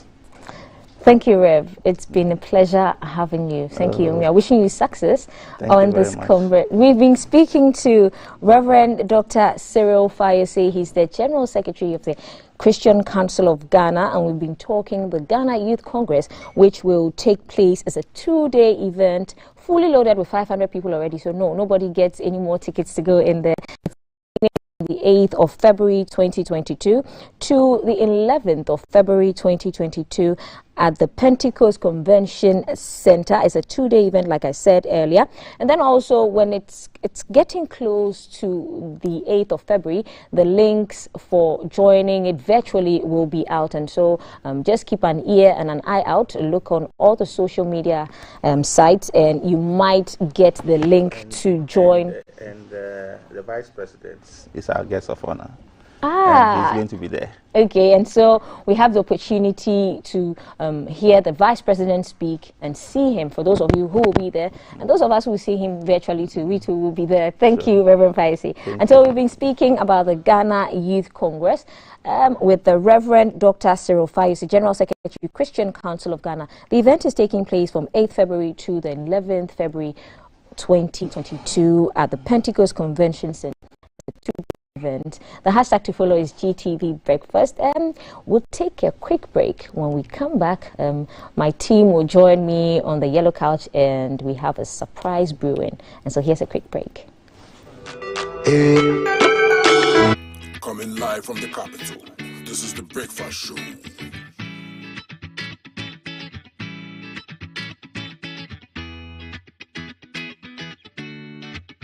Good morning, my neighbors. Good morning. Good morning, everyone. Good morning. It's a good morning, and we serve you breakfast. Not just any breakfast. Sizzling helping. Yeah, all the time. Okay, let's take a peek. I brought my spine. There are certain things that we do to help the children with their brushing. And there's much more on offer on GTV Breakfast. You want it served buffet style? On-site restaurant. Complimentary breakfast? Off of your plate should be vegetables. So in my lifetime, I haven't seen Ghana Black Stars win an African Cup. Yeah. Can I show what is written on the box? Yes, definitely. Where's the camera? Just stand and say. So what's your pleasure, Danvotras, at that time of the morning?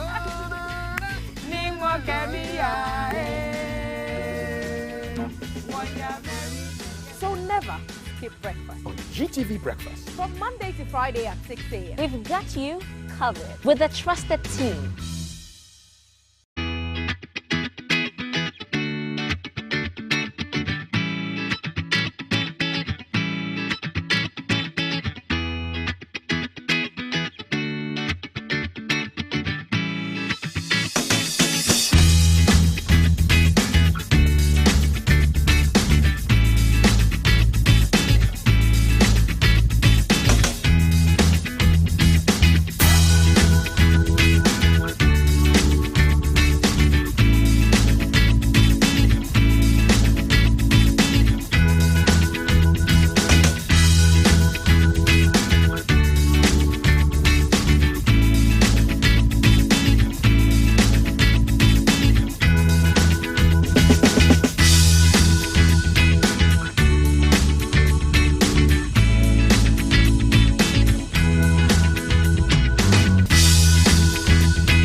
Live from GBC Studio 1, this is the Breakfast Show.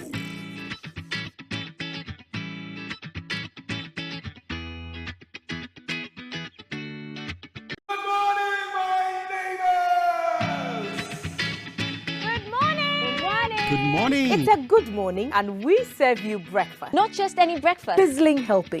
And there's much more on offer on GTV Breakfast. So what's your pleasure, Danvotras, at that time of the morning? You want it served buffet style? Complimentary breakfast? On-site restaurant. Or room service? We've got you covered. From Monday to Friday at 6 a.m. With a trusted team. So never skip breakfast. On GTV Breakfast.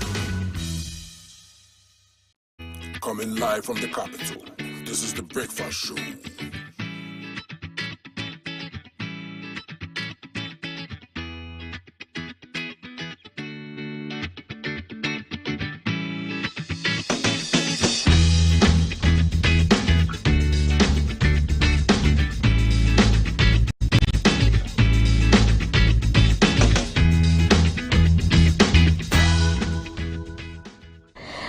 Hello again. Welcome to the which is by kindness of Quick Credit and Investment Microcredit Limited, and they say lending is made easy. We're going to open. T and Kaf have joined me, and today is Friday. You know how we usually like to lighten things up for the weekend, and we're about to do just that. We're about to open the phone lines for a conversation on love at first sight. So we are asking you to share your experiences. Have you ever experienced love at first sight? Are you yet to experience it? Do you think you ever will? Well, let us know. Share your thoughts with us on our WhatsApp, no, not our WhatsApp, calling number 054-366-4264. The number again, 054-366-4264. Call us. Let us know if you've ever experienced love at first sight. How did you handle it? How did you deal with it? Do you think you ever will experience love at first sight? I don't think I've ever experienced love at first sight. I don't think I will ever experience that. Kaf. Yeah. You experienced love at first sight before. As you see, madam, you experienced love at first sight. Well, when I saw her, I knew I was going to marry her. That one day. Oh. Yeah. So is it true that thing about guys, they say when they see a woman, they know when you that know, you know. This one, I'm going to marry her. Is that true? It's true. It happened for me. How did you know you were going to marry her? I'm sorry about it. I don't know, but I just knew. You felt it in your inside yeah. I just had something to know, you go marry this one. I kind of said it like, oh, what me, I go marry. was that? So you go marry this one? You said, no, I go marry you. So what? Did you get the cartoon things that we see that you get a laugh strap? No. I just got kind of a calm voice, so I go marry you. That's all. Oh, that's so mushy too. Oh, so you walked up to this woman and just tell her? I didn't tell her. I was speaking. You I was speaking. saying I was speaking in my to head. yourself. In my head. So I go marry you. Kaf, where you meet her for? Nobody call us. We haven't, guys. So until you call us, we are going to put Kaf on the spot because guess what? He's married. Legitimate stories. Yes. Yes. To Choice FM. Oh, okay. I used to work at Choice. So what was she working? Did she come? Did she go to? I mean, they came there for medical students. They were looking for like media support for their programs. Yeah. Okay, hold on to that. Richard is on the phone. Good morning, Richard. Have you ever experienced love at first sight? Yeah. It's a nice feeling, you know. It's a nice feeling. Okay, so what was the feeling like, and when you saw the person, what went through your head? Actually, I was at a mall, picking up one or two things, and then I realized there was this lady standing somewhere waiting for some of the people to do whatever they want to pay some stuff. So I saw her and I was like, wow. This is actually for my rest. Hey. Oh, yeah, wow. How did that end? It's what I'm interested in. It's a nice feeling. And she's still my woman right now. That was what we wanted to find out. Is she your partner? Okay, then if she is, yeah. And did she experience love at first sight when she saw you? Do women do that? Did she tell you it was love at first sight for her too? No, she didn't tell me anything like that. Yeah. Right, Richard. Thank you, Richard, for calling. Thank you, Richard, for calling. And so the phone lines are open 054-366-4264, and we are asking love at first sight. Share your experience. And so I'm going to go back to Kaf. Yeah. Back to the Choice FM filler. How you meet Madam? Yeah, that's what I told you. Take our students. Yes. To come on a show. Yes, they wanted support from the Were you the host of the show? No, I was the marketing manager. How does the marketing manager bring their eyeballs to the other programs manager or marketing? One of them. Okay. I was a manager. Okay. So. Okay. Hold on. Good morning, Nanaya. Good morning. Tell us, love at first sight. Share your experience with us. Hi. Good morning, Val. Nanaya. Yes. Beg your pardon. Hello. Good morning. Can you hear me? We can hear you loud and clear. Yes. Love at first sight. It's very interesting, though. But then I think. Oh, we seem to have lost Nanayao. Kaf, yes. Sorry. You're using me as a filler. I tell you. You are funny. But that's legitimate. So yeah, you're allowed to say the stories. Okay, we're waiting up. So how did you approach her? You said hello or hi to her? No, they came to make us speak pidgin.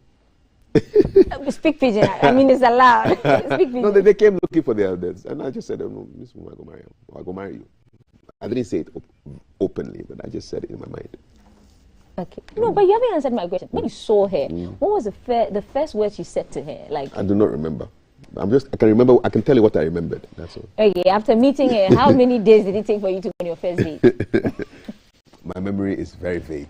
But Be like me. No, I'm not a woman. Women remember everything. Madam is soaking your cane in taffeta. This man does not remember. Okay, you come and meet me. Okay, we have Kweku joining the conversation. Good morning, Kweku. Share your experience, love at first sight.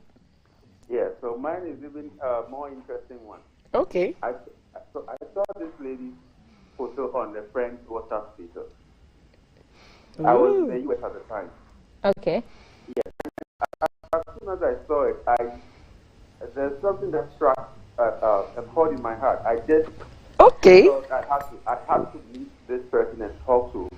Wow.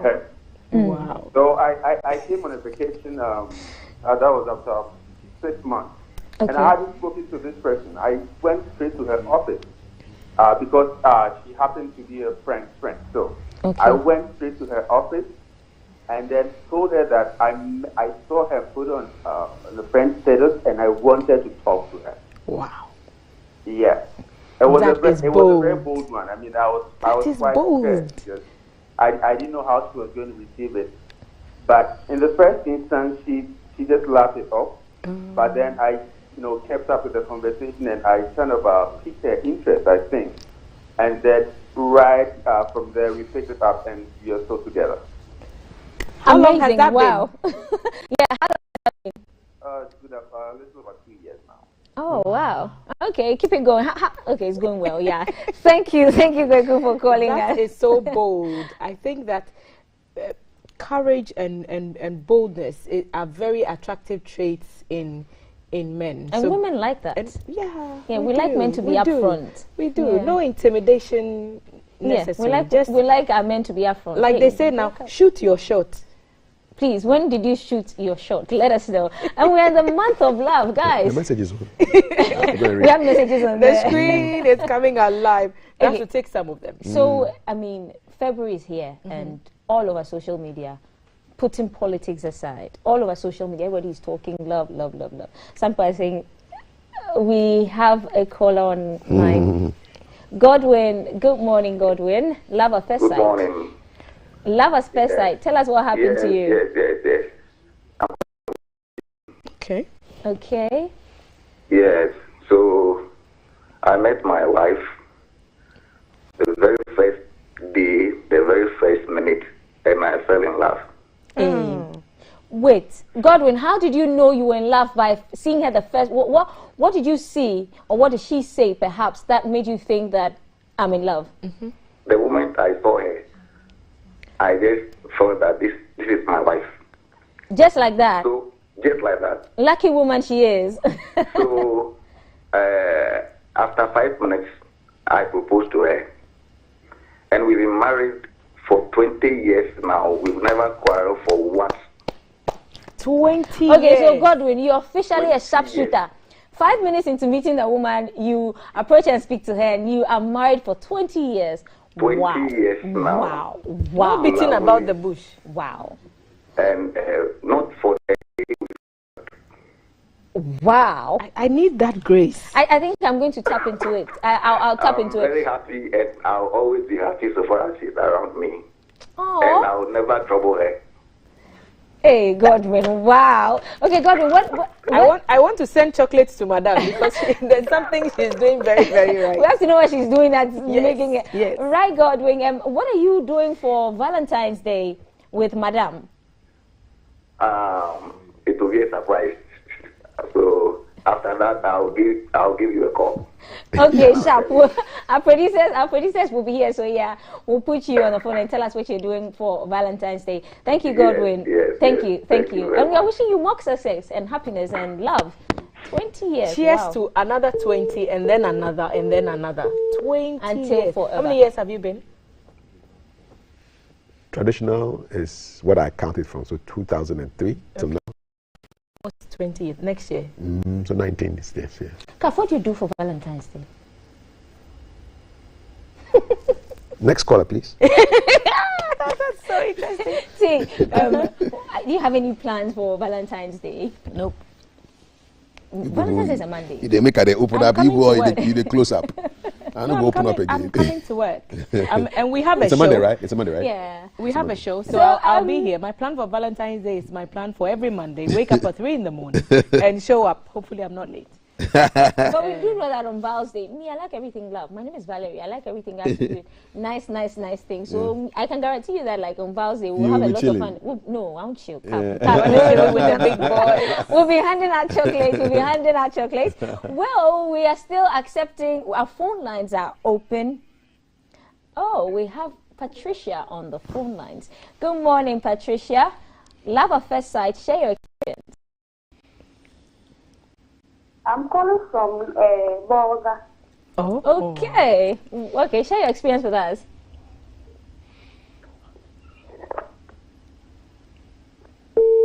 Oh. No, I think Patricia just wanted us to know that she's been watching us and she's calling from Bolga. Because if she puts it on the screen and types it, we might not read it. Okay, Patricia, we got you there. Our phone lines are open, 054-366-4264. We are discussing love at first sight. Please share your experience. There's a month of love. What are you guys doing? Anything special planned? Hey, also share ideas with us. What do you think people should do for Valentine's Day? Somebody on Twitter said, on behalf of all gentlemen, they don't want boxes, a pack of boxes. They don't want a pack of singlets, and they don't want a pack of socks. So what do they want? What would a guy want on Valentine's Day from a woman? You really want to know?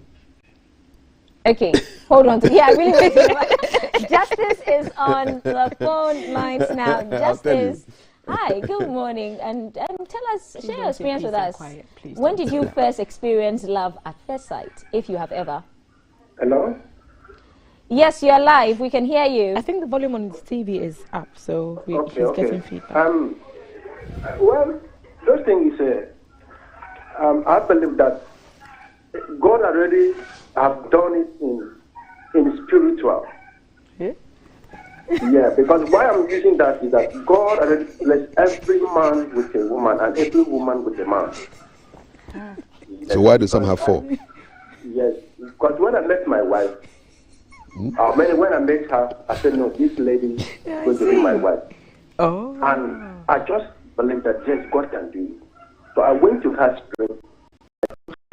One time. Though despite that it wasn't easy, but at the end, honestly, the dream come true. We marry and we have 4 good children today.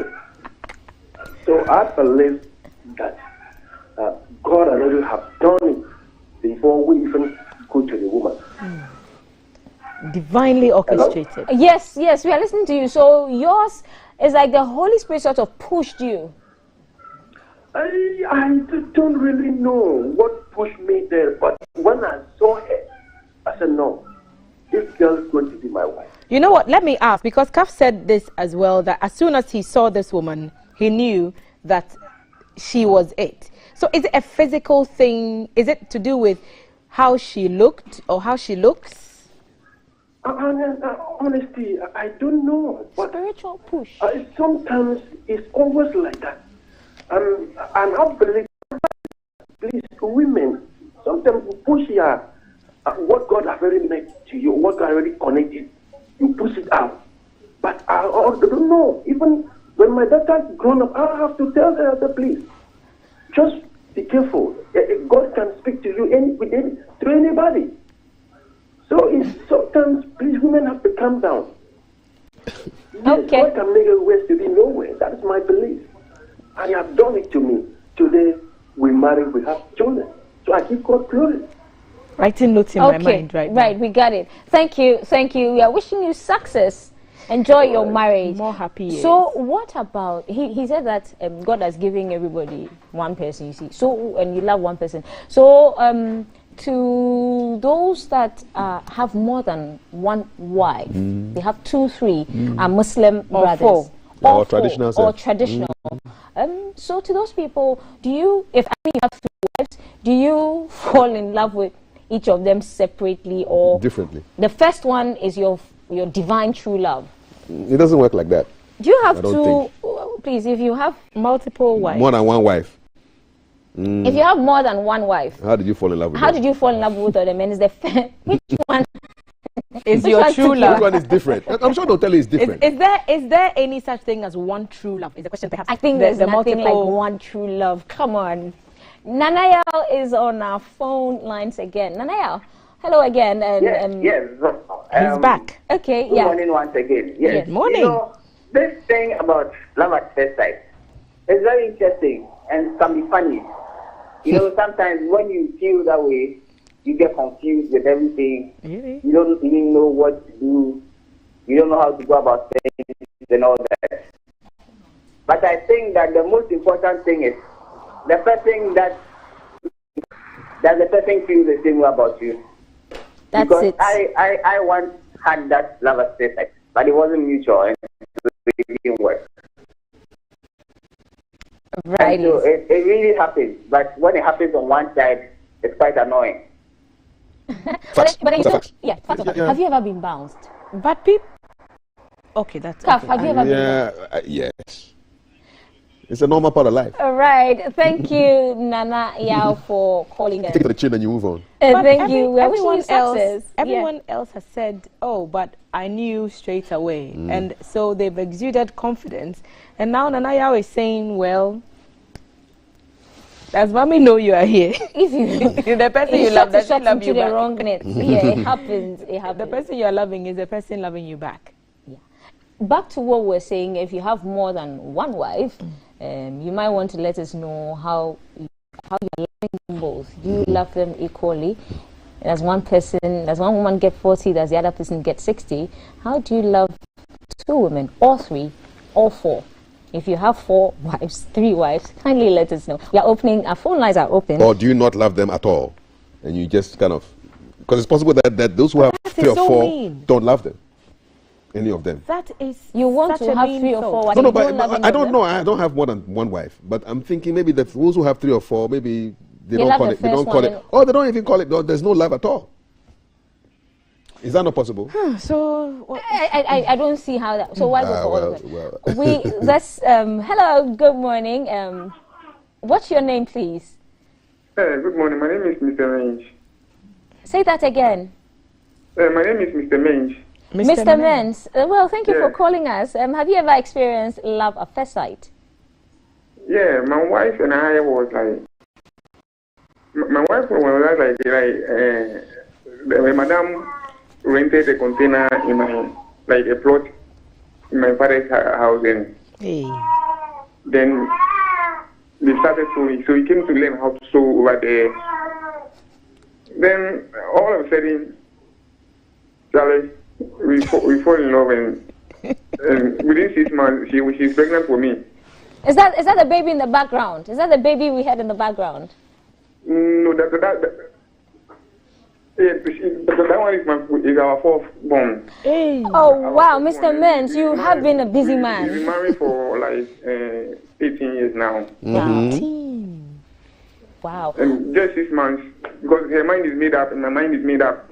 We didn't try anything. We did not try like mafi makwe. We don't. Straight up. We just go straight forward. That's it. I love that. Oh wow, I love that story. So, thank you, Mr. Mens, for calling us. Thank you. And good morning to Mrs. Mens, like for knowing in 6 months that this was it. So and all the menslets. Yeah, and all so the this is Mr. Mens and his dad. His dad is the landlord, and his now wife came to rent the place, and in 6 months. So, if landlords, be nice to your tenants. They might become your in-laws. So if you're a landlord's son, if you're a landlord's daughter, and I mean you have a house and you have tenants in there, you might want to do a rousing round every morning. Just look around. You never know. You might be Mr. Mens. I'm seeing messages coming. I think I probably need to go there and go and read some of them. Yeah, I think we need to go to the screen if our producer would allow. But yeah. And so our lines are still open. 054-366-4264. Is on the line. Good morning. Good morning, Miriam. Good morning. Miriam, where are you calling us from? And share your experience with us. I'm calling from Wesley Methodist. Good morning to Nan. Nobody has told me anything. Good morning. It's Miriam Sobolo. Mariam from Wesley Methodist. Oh, I know her. So T knows her. Yes. Okay. Madam Sobolo of my church. Sobolo squad all the way, any day. Good morning to everybody at Accra Wesley, the cathedral of cathedrals. Okay, so Sobolo, please share your story with us. Yes. Yes, have you? Oh, we seem to have lost the Sobolo squad. The Sobolo cut the line. Miriam is a bubbly, nice young woman doing so much for herself. We want to hear your story. Miriam, please call us back. Let's hear your story. Nobody should ask me about the Sobolo squad. Otherwise, my superintendent minister, the very should be here. Good morning, sir. Sobolo. Okay, so DJ Tisco International was giving me a sign that he too he's experienced love at first sight. So when he goes back on his turntables, we'll ask him to tell us exactly what he saw. Ben also said, Ben, our producer, says he also experienced love at first sight. And Kofi Appiaje says he also experienced love at first sight. It's like only the men are experiencing this love at first sight. So Miriam is back on the phone line. Women are a bit more sensible. Okay, we have Cecilia. Good morning, Cecilia. Good morning. Share your story with us. Hello. Hi, Cecilia. Share your story with us. Yes. Please, I remember I'm Cecilia from North Carnation. Love at first sight. I'm supposed to be my friend's maid of honor. And the moment I met the best man, something just happened to me. When I saw the best man, he said, hey, this is too nice. I would just wish to have it to myself. So I fell in love with this guy, but it did not work. But love at first sight, it's not easy at all. Miriam. Why didn't it work? Cecilia, what did you see about his persona? Was it physical, or did he say something? Was it perhaps something about his voice? No, his handsomeness, just a posture. And the way the man just smiled at me, hey, this is wonderful. I think he likes everything about me. So then why did it go wrong? If you had such a good vibe, why did it go wrong? Yeah, so what happened? How come you guys didn't end up together? I don't know, but just along the lines, it did not really work. Because the touching was too much at the wedding. We were doing so many things. Then my mind came back to myself. I said, no. so the mind left the body first and came back. Thank you, Cecilia. Thank you. And she's in a fit of laughter. The number to call is 054-366-4264. We're talking love at first sight, and we are asking you lots to share your experiences with us. Kaf's question is on the table. Kaf, your question is on the table. What's the question? What do men want for Valentine's? What do men want for Valentine's Day? What would you want? When we are ending this thing, I'll let you know. Oh, no. And I know I speak for the men. I think I have a fair idea of what they all want for Valentine's Day. I think I have a fit of giggles, so I can't seem to stop laughing. Next call is coming. Okay, we are waiting for the next caller. The number is 054-366-4264. Look, I mean, at the expense of being true here, I've experienced love at first sight more than once, so I don't know what you are talking about. It can happen, eh? And how I'm not going to call it love at first sight. But you know those ones. Infatuation. I think it's infatuation for me. Yeah. When you see those ones, like, so this is for me. Yes. Hello. Where have you been? Where have you been? Right. We have Dennis on phone. Dennis, good morning. Good morning. I'm actually James, not Dennis. James. James. We are eternally sorry, James. Please share your story with us. That's fine. I have a different view about love at first sight. I think probably that's the perception we have. But it's likeness. You first of all see the person, you like the person, and then the likeness will develop into love. So personally, love at first sight, I have a different view. So like at first sight. Like at first sight. You like the person, you admire the person, then that will develop into love. You understand? That is my personal James and I view. If someone you love the person just like that, I think love grows, you know. And I have a different person. You like the person, you like the person, then later on it develops into love. So that is my perception of what you're talking about. But to see the person, you love the person just like, at a glance of the person, see the person for the first time, and you love the person, I think it's a different thing. It's rather likeness or admiration. So that's my perception about love at first sight. Thank you, James. I think I like that. Like at first sight, it's more practical. But hey, like different people have different stories. Different strokes for different folks. I mean, we've had people who have called us and they said they fell in love with the people first sight, and they've been married for years. So I'm sure everybody, different things for different people. But I think I go with James on this. There should always, for me, be the point where your attention focuses on a person. So whatever happens after that attention grabbing moment, then perhaps that could be explained. That's for you. Kaf also felt in his in his spirit when he. A lot of my guys, the guys echoed what I said. Yeah. So you know they're going to mind this yeah. one. Yeah. So you are speaking for the guys. Yeah. So what would you want for Valentine's Day? Because we're going to take a break. When we come back from the break, we have a surprise that's going to shock you from today, Friday, Saturday, Sunday, and then Monday will be the icing on the cake. But Kaf, yeah, what do you want for Valentine's Day before we go on a break? Tell us. You speak for all men, you said. Yeah. Men are tired of the socks. Definitely. And the boxes. Definitely. Yeah. Singlets. And singlets. Handkerchiefs. Hankies. We can buy those things ourselves. Yeah. What do you want? Isn't it a thought that counts? What do you want? What do you want? What do you want? It's not about what I want to. What do men want for Val's Day? Men want for Val's Day what they want on every other day, if they could get it. What's that? Before the commercial break, you know. Men want more sex. Sex. Righty, so we're about to take a break. You will meet our surprise. Beautiful, intelligent, and sassy surprises coming up after this break. Coming live from the capital, this is the Breakfast Show.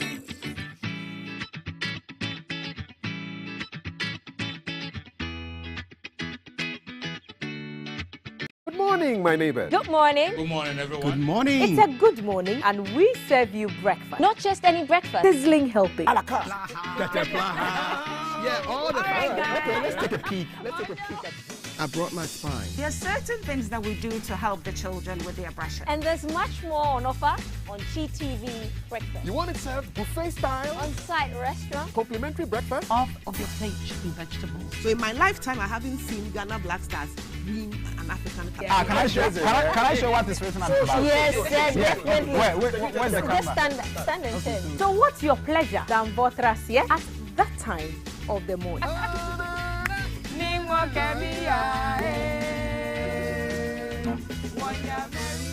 So never skip breakfast. On GTV Breakfast. From Monday to Friday at 6 a.m. We've got you covered with a trusted team.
Live from GBC Studio 1, this is the Breakfast Show.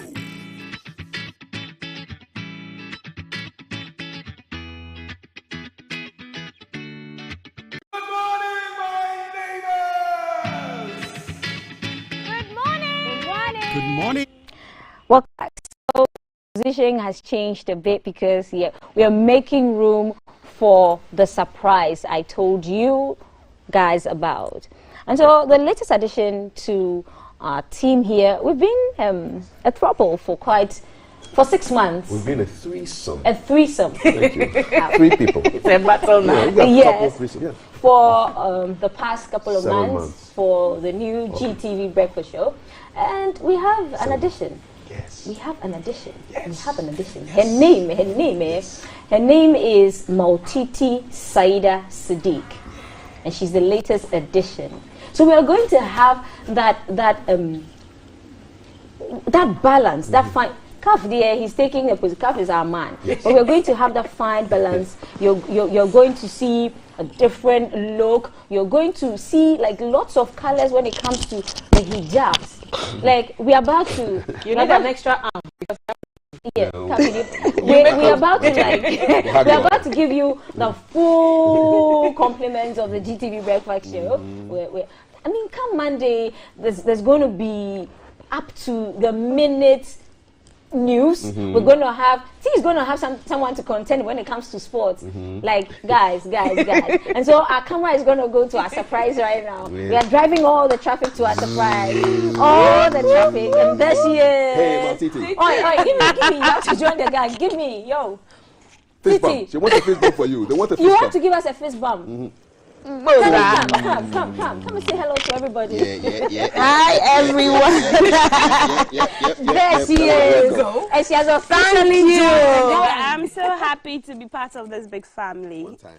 Great being here. The station of the nation. I'm just looking forward to what I am going to learn from this astute broadcasting, from you, my seniors, who I have watched and admired from afar for so long, and the audience, our lovely audience, our listeners, our viewers, who look up to us for the best content, education, information, entertainment, and how we deliver it to them best served hot. It is so. Welcome.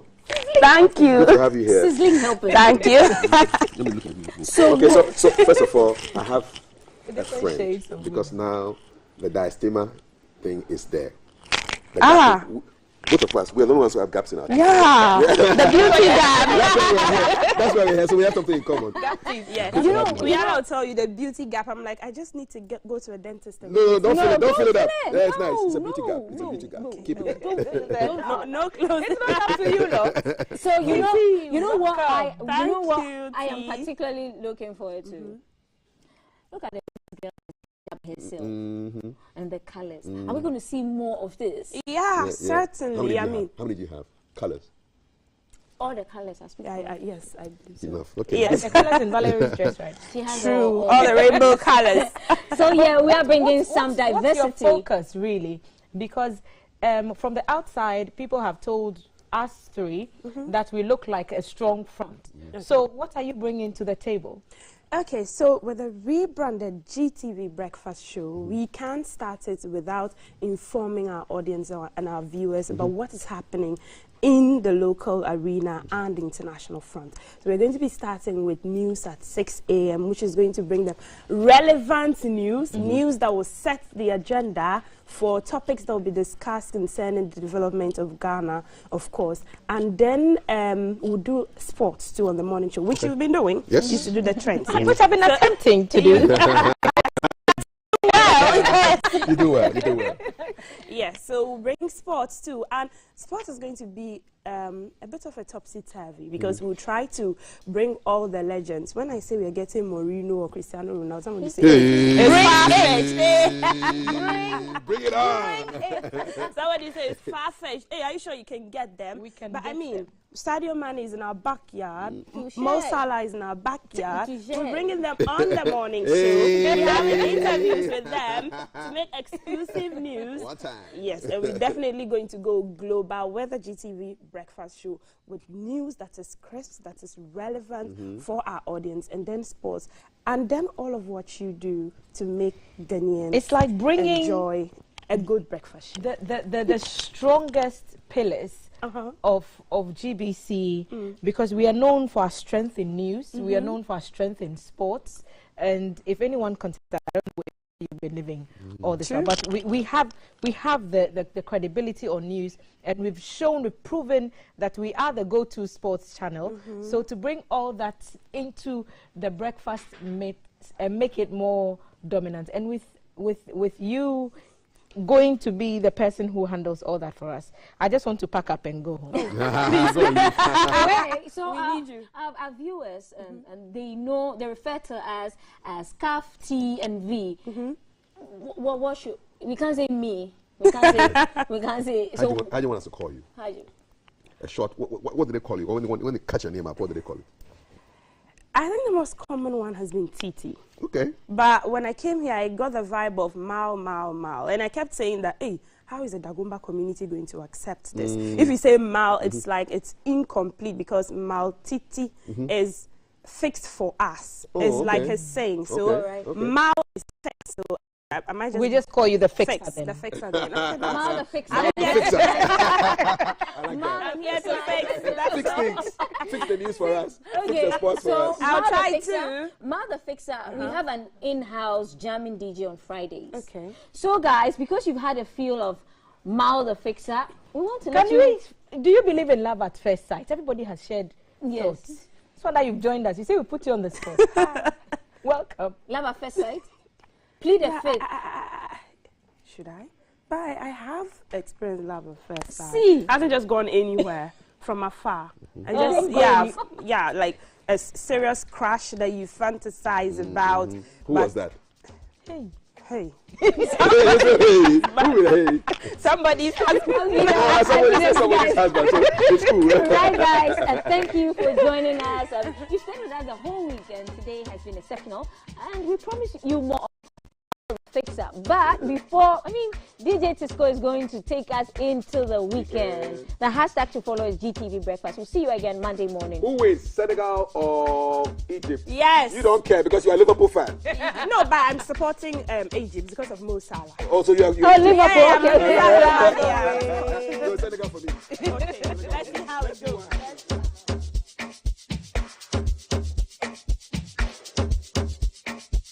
It's so easy.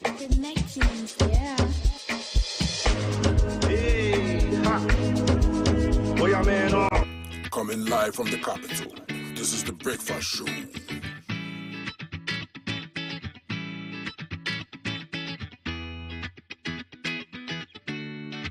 Good morning, my neighbors. Good morning. Good morning, everyone. Good morning. It's a good morning, and we serve you breakfast. Not just any breakfast. Sizzling helping. Yeah, all the time. Okay, let's take a peek. I brought my spine. There are certain things that we do to help the children with their brushing. And there's much more on offer on GTV Breakfast. You want it served buffet style? On-site restaurant. Complimentary breakfast? Half of your plate should be vegetables. So in my lifetime, I haven't seen Ghana Black Stars win an African Cup. Can I show what is written on the back? Yes, definitely. Where's the camera? Just stand and turn. So what's your pleasure than Votras, at that time of the morning?